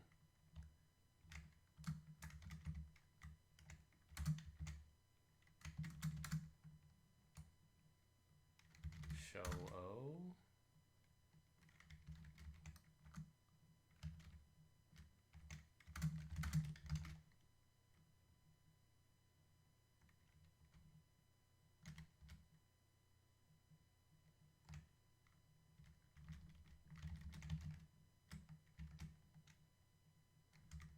I don't totally understand why that's different than what I wrote, but it probably makes sense somehow or other.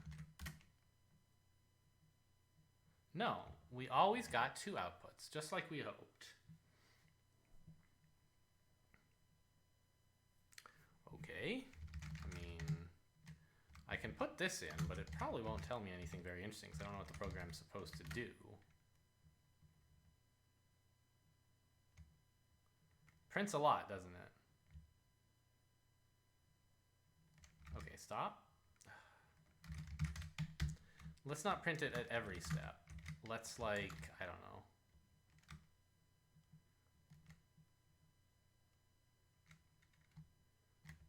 We recurse,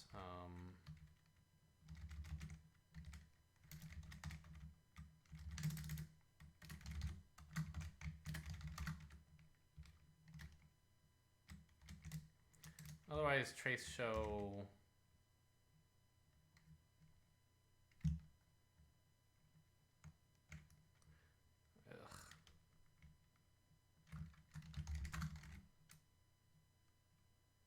No, I don't know. We're outputting just the robot in the hull. Might I want anything else? The computer? No, I don't think so. Well, why? I mean, why not, right? It's kind of large, but else do get trace show s.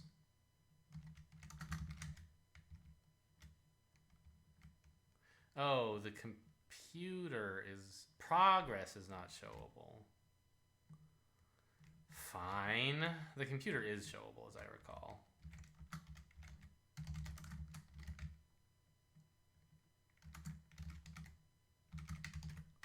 So we run the whole program, and then we're gonna like dump a gigantic pile of state that is not gonna help me at all.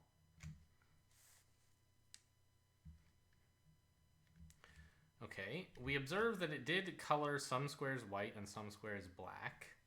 That's promising. And the computer has a large memory, but it got to instruction pointer 301. It has one input pending, but decided it didn't want it? Is that normal?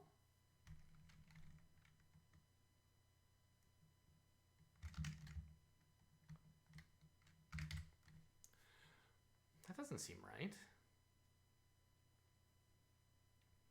Because we decided...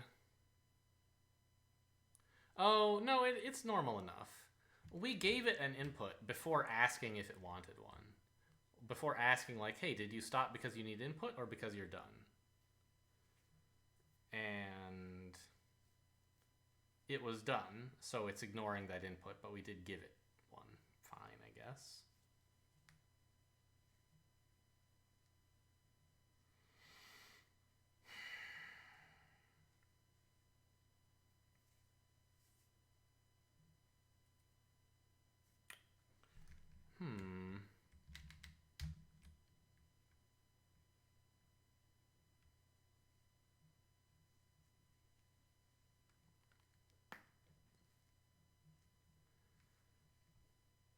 I mean, I could try to construct a larger program and see if I can get one of those to fail, but it's not easy to write int code by hand. And I don't know, like, what exactly is going wrong here.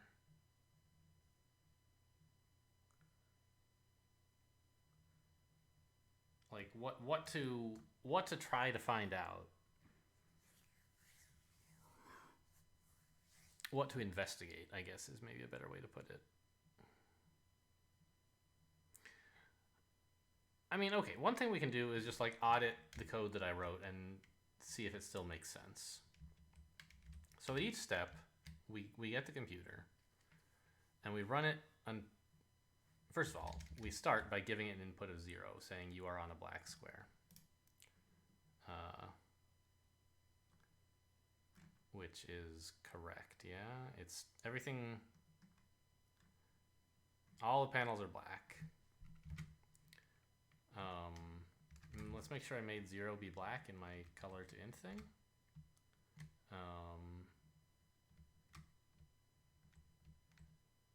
Int to color of 0 is black. Yeah, that's correct. So we feed it, hey, by the way, you're on a black square when you start. It'll ask for that input, and then it'll do some stuff. So we say run it, and we say, okay. You know, we've got a computer. Now give me... Now let's get the robot in the state of the hull. And say, by the way, where is it? It's at this position. Now finally we ask, did it produce outputs? If so, let's ignore the if so case for a moment. If not, we quit. But in fact, that never happens. So it always produced output in our tests. And those outputs were, well, okay, first of all, color dir is actually the right thing. It's just really, really shocking. Like, I'm running main again. Did I like forget to reload or something? Did I? There's this 40, it like didn't print properly. Okay, trace show was interleaved with REPL outputs or something.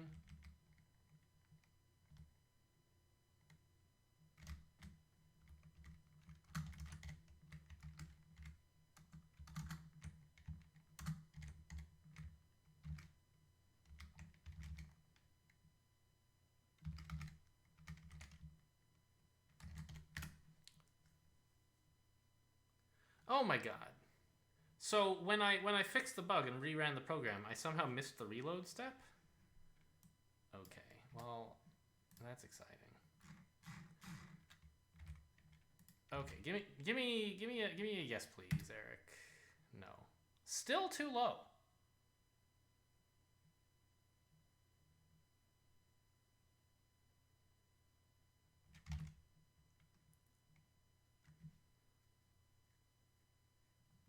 And we didn't have any cases where the outputs were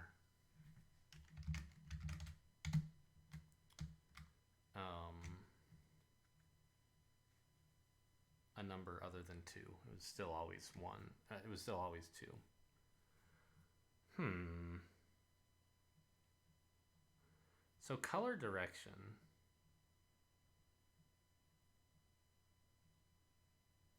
All right, let's look more closely at the output, I guess. Oh, we didn't produce any output this time. Oh, actually, this was just removing this was kind of silly.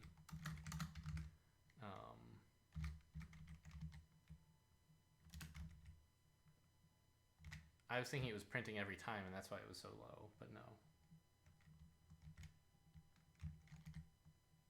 So it has one input left, which is that it's on a white square. It's not running. There's no outputs pending because it halted. It's at instruction 301.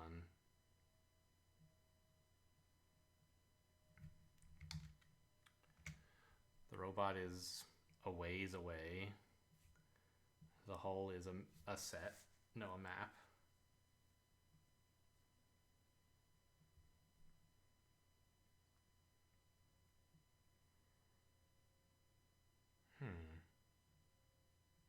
Okay, well, let's go back to reading through what I was doing. So it gives us... No, wait a minute. Did I get these backward again? It's supposed to... Yeah. It outputs color first, which means that should be the second thing in the list.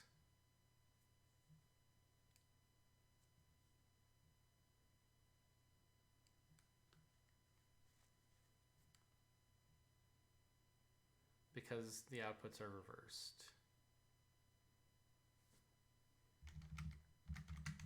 And now we're back to a tiny number, right? Like 16?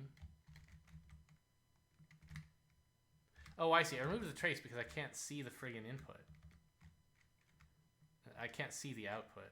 Like maybe there's another number interweaved in here somewhere that... Right? I don't think so. I think this open parent and then like... Yeah. But I mean, like, I don't know. Just in case, I'll try it.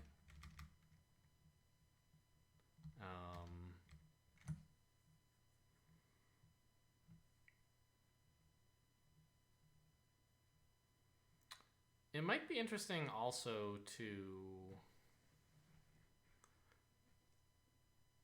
like track just the number of steps the program ran.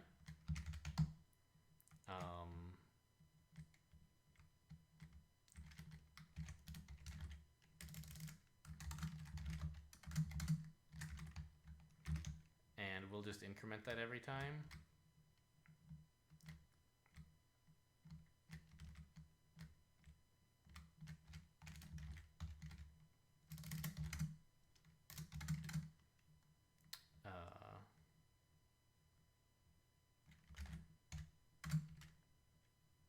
Gets of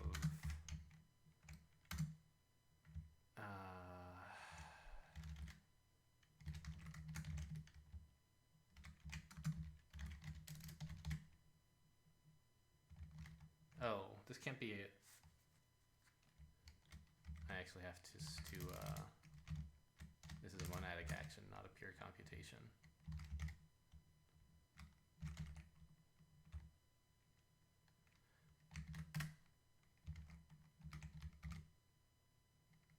Error, unexpected response. Okay. Progress. Yep. Okay, we need a 0 here. A 0 here.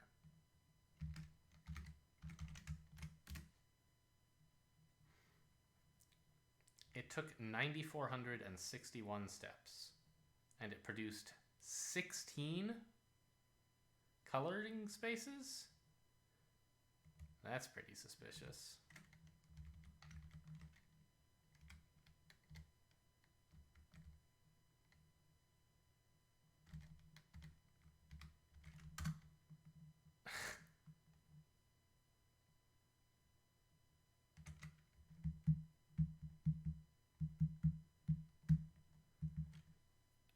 What?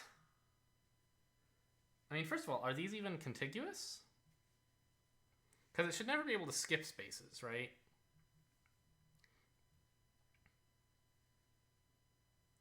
Like I see 0, 0, 0, 3, 0, 4, 0, 5, 0, 6. There's no 0, 1 or 0, 2, but it could get there by like walking around.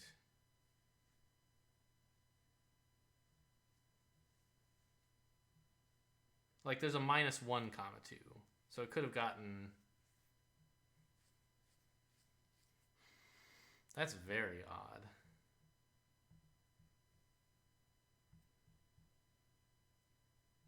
Okay, here's a thought. Let's also output, I guess, a set of spaces it's visited, or like a list of the spaces it visited in order, so we can inspect them. Right? In fact, let's adjust our program state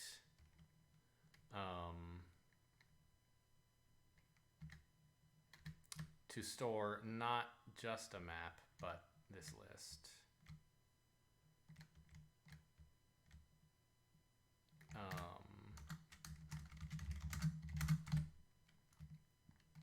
Position. So it's never visited anywhere. And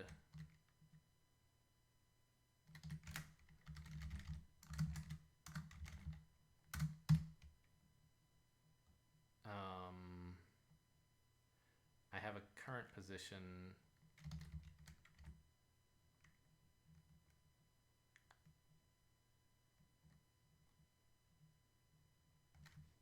Wait. Right. Only if there are more outputs should I do this. That's fine. Okay.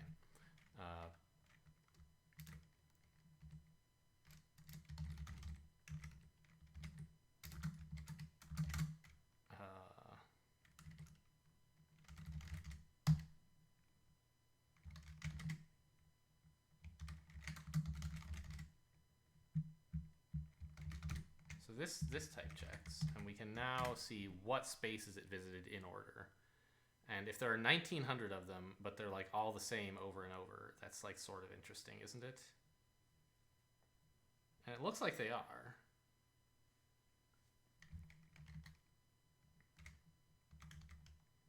Right? Like, it started at 0, 0, went to -1, 0, -1, 1, -2, 1, -2, 2, -1, 2. Like, these are all legal moves. -1, 3, 0, 3, 0, 4, 1, 4, 1, 5, 0, 5, 0, 6. These are all legal, but it's like just dawdling around in the input for some reason. Is this like some busy beaver nonsense?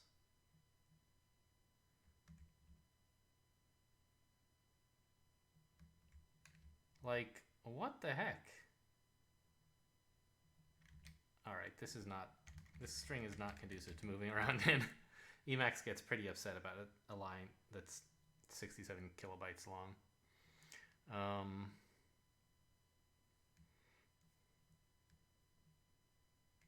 Yeah, it really is like just churning along in those 16 spaces. Maybe that's totally normal.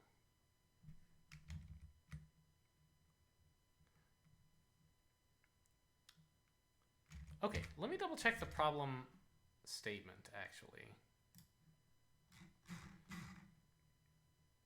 How many panels? Okay, so it's not like asking for the size of the bounding box of all the panels that it touched, which would be a reasonable thing to ask.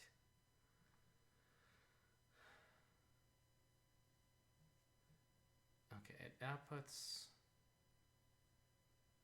1010.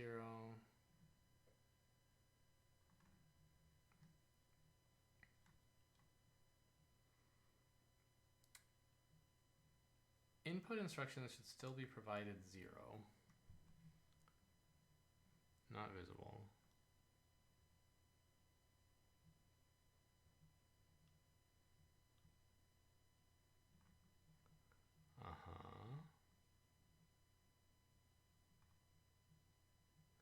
It's back where it started, but it's now on a white panel.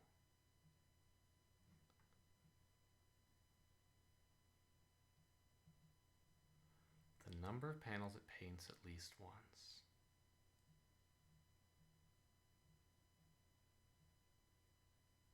It never painted the panel it ended on.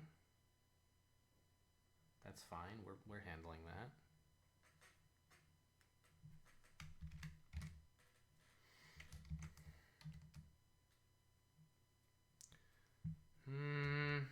Sort of running out of ideas here.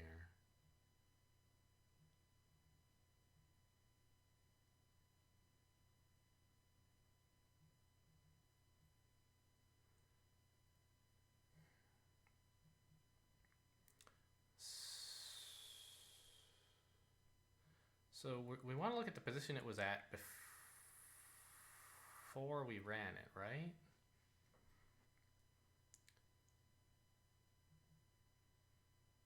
Okay, so are we like handling all the moves correctly? The robot says, I want to paint this color and then I want to turn. So what do? We take the position it's currently at. That's color at position hull. And we say, here's the color that was there. Oh! Wait a minute. We're inputting the wrong color, aren't we? It's... Yeah. We're telling it... It's kind of like, it thinks it's finished, right? It's already like consumed the previous input and said, I want to move. And we just tell it the square it's on now. But then we move it, and like the input it reads is the one. Okay.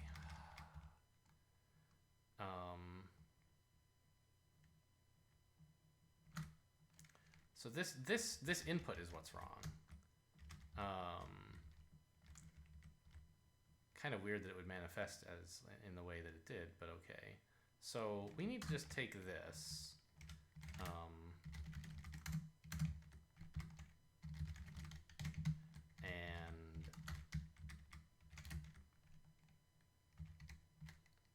Input color at position prime hull prime, your new space.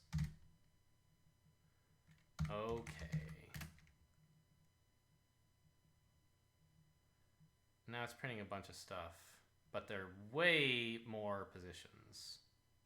Okay, so you can stop printing this, please. Hello?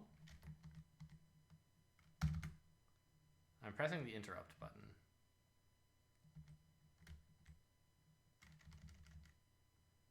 Emacs has crashed. Okay, sure. Day 11, source, main. I don't, on all my other computers, I have tab completion set up to ignore case, and so I always type this lowercase m and then tab, and I don't have it on this computer.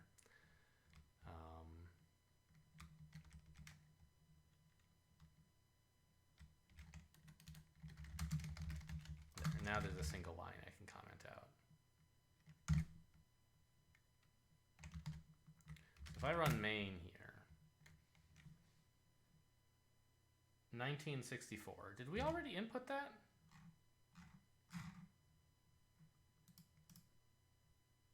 No, 1641 is what I guessed before. Okay, so let's try 1964.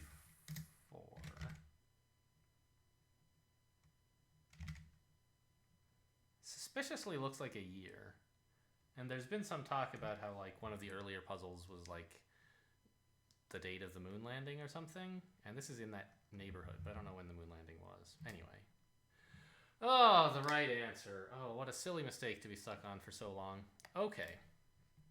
Well, it just goes to show we don't have a very good model of the problem domain. It's all like, I don't know. The type system is not helping that much here because I haven't given it enough information. It's very easy when running the simulation to just like do the wrong thing but still be type correct. You don't like this do, by the way? Redundant bracket? Where? Just somewhere in this do, and like I have to figure it out myself? Get out of here, Agelint. I don't need your help. Okay, well let's commit this.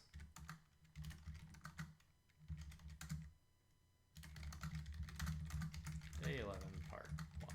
Took forever. And let's have a look at part 2. You're not sure what it's trying to print, but it's definitely not a registration number. The space police are getting impatient. Checking your external ship cameras again, you notice a white panel marked Emergency Hull Painting Robot Starting Panel. The rest of the panels are still black, but it looks like the robot was expecting to start on a white panel, not a black one.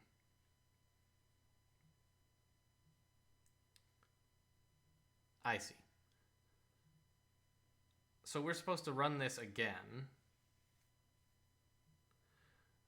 but change the input a bit, and... Ugh. I interpret these positions all as like as a picture.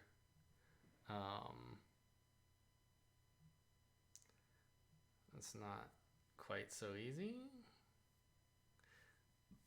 I guess we can just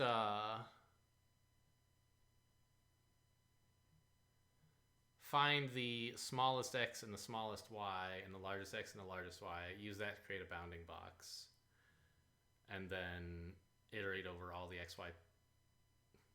Do like an unlines thing to produce. Yeah, that should be okay. Although, weren't those numbers huge? But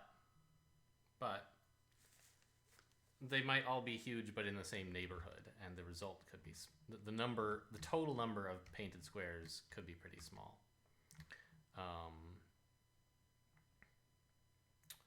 Okay, let's see. So there's a small amount of refactoring here to do, which really should have been clear to me, which is run, call it paint, I don't know, is a program that takes an input and a color and produces a stack of unit? No, that's silly. Produces a hull, right? And now paint P C equals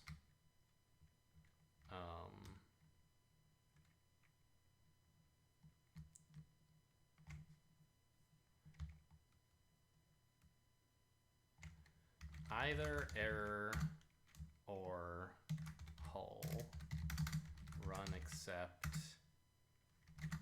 exec state T go initial state. And then we have like pretty much all of this stuff is moved in here.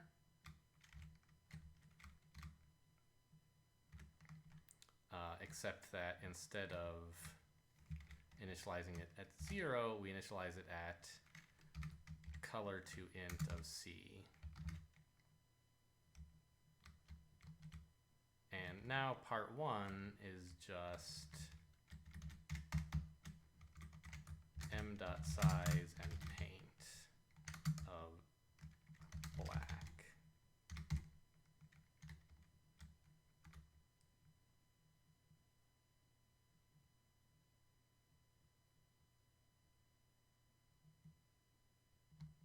Oh, paint takes its arguments in the wrong order? That makes sense. This is the order that is more useful to be partially applied. Okay. And if we run main again, we still get the right answer. So part 2 is more exciting. We want to produce a string, I guess. And we need to change main because we don't want to use print for this string.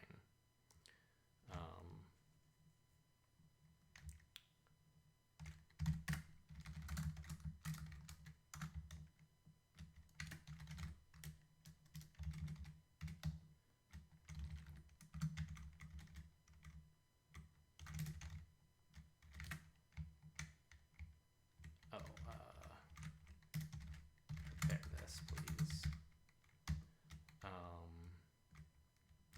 Printing part 1 of input is fine.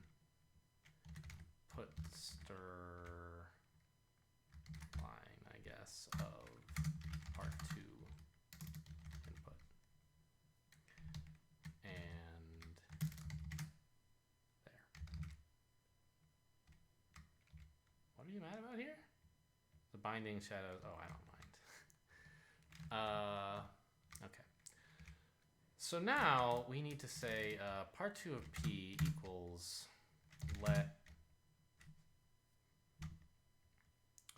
hull equal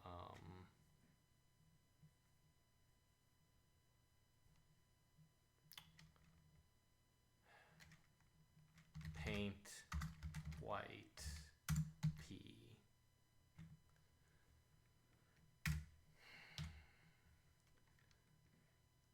And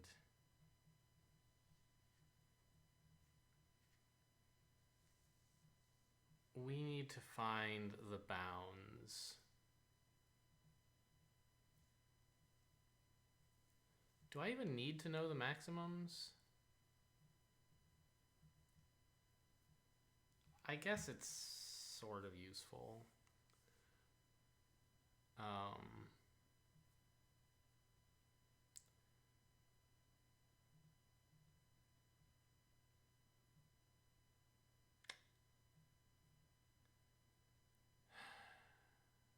What's the right way to compute a bounding box here?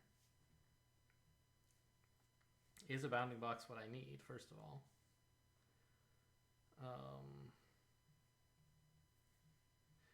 And also,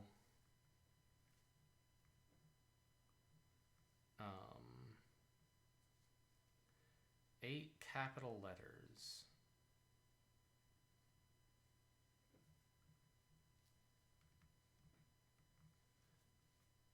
Let's look real quick at the output that we got. Oh, that was in a different iteration of the program.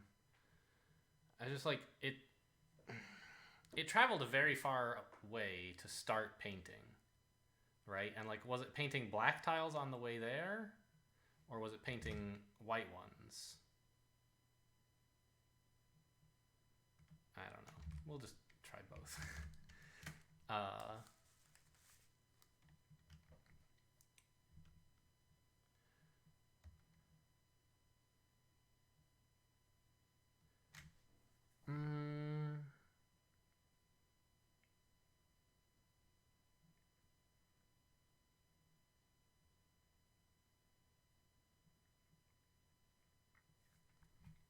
Well, it must have been painting black ones on the way there, because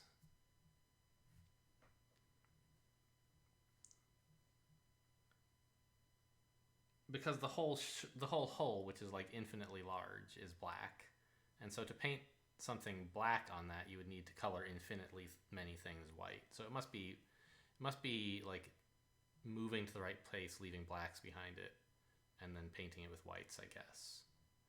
So whites equal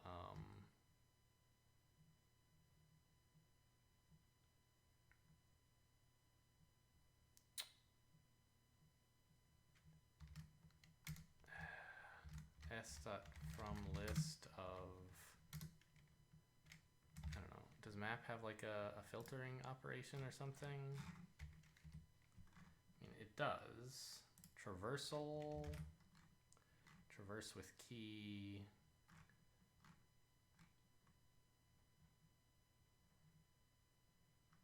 Yeah, not exactly what I want. Map accum. Sending order of keys is kind of cool, but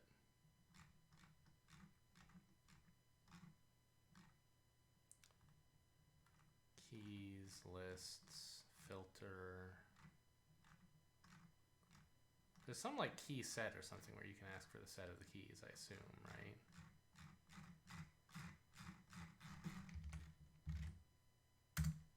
Set keys set, here it is.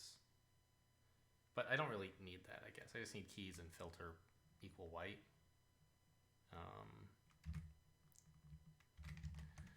S from list of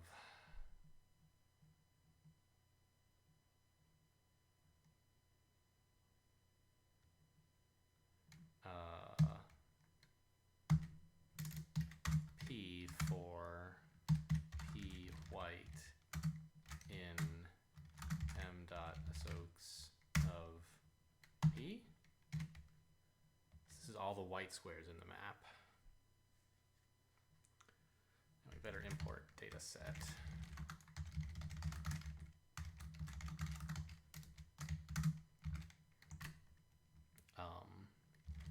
Min x equal,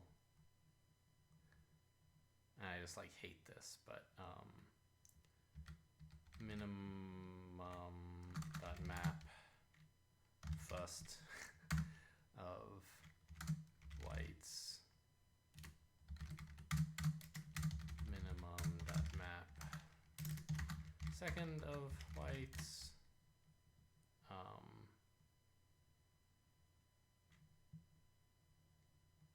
I kind of feel like there's some better way to do this that doesn't repeat whites over and over. Oh well. I guess it's you're mapping a function. Whatever. Max x equal maximum map first whites. Max y equal maximum map second of whites. So now we know like the grid we want to work in, right?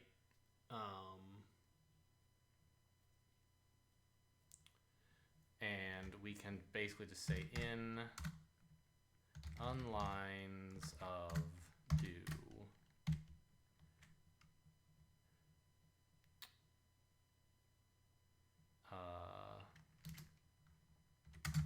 y from min y, max y, x from min x. No, hang on.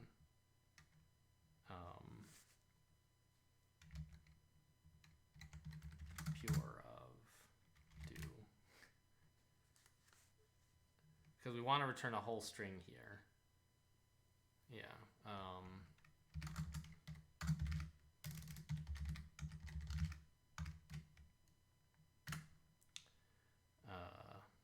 If s no, s member, right? That's what it's called.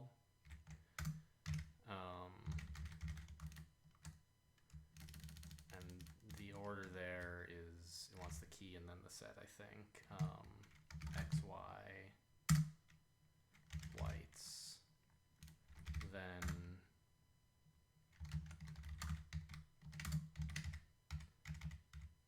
I don't know, there's fine, I guess. Then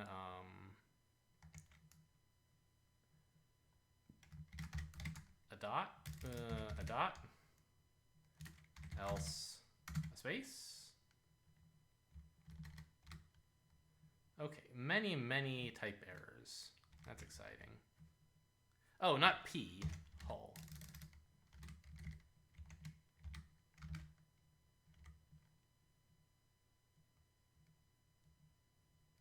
Not whites, but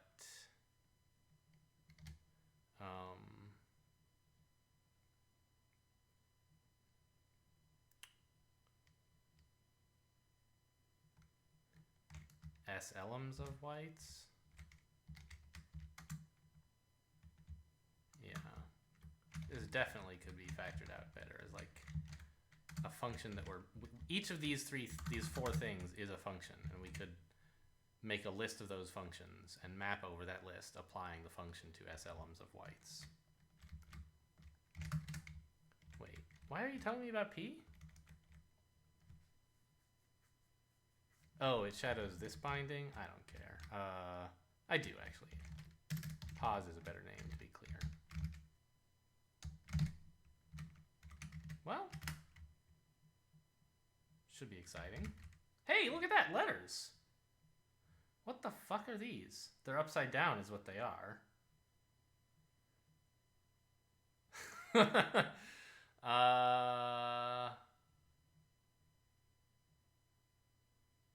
They're upside down, but not backwards. So I guess I'm meant to read this as FKEKCFRK.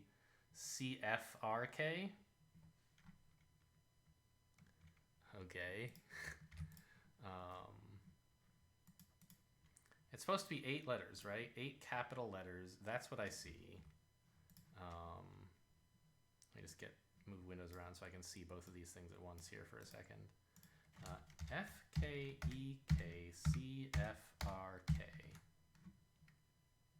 Look at that. Chrome thinks this isn't a word. What does Chrome know? Oh, the right answer. Okay, so part 2 was not that bad. Part 1, there were a number of small fiddly bits to get wrong for sure, and I got many of them wrong. All right, well, you know, this could have gone worse. It's not the prettiest source code I've ever committed, but I just want to get to bed, so I'm not going to clean it up at all. You know, I wouldn't give me a bonus for my performance if this were a job, and if I said, oh, I'm just going to bed, forget it. I'll get to it tomorrow, but I won't, because this isn't a job. I'm just doing it for fun. Day 11, part 2. And I don't really care if it's a bit messy. It computes the answer, and that's like the most important thing. Anyway, okay. We're all done here. Thanks for watching, and I'll see you next time.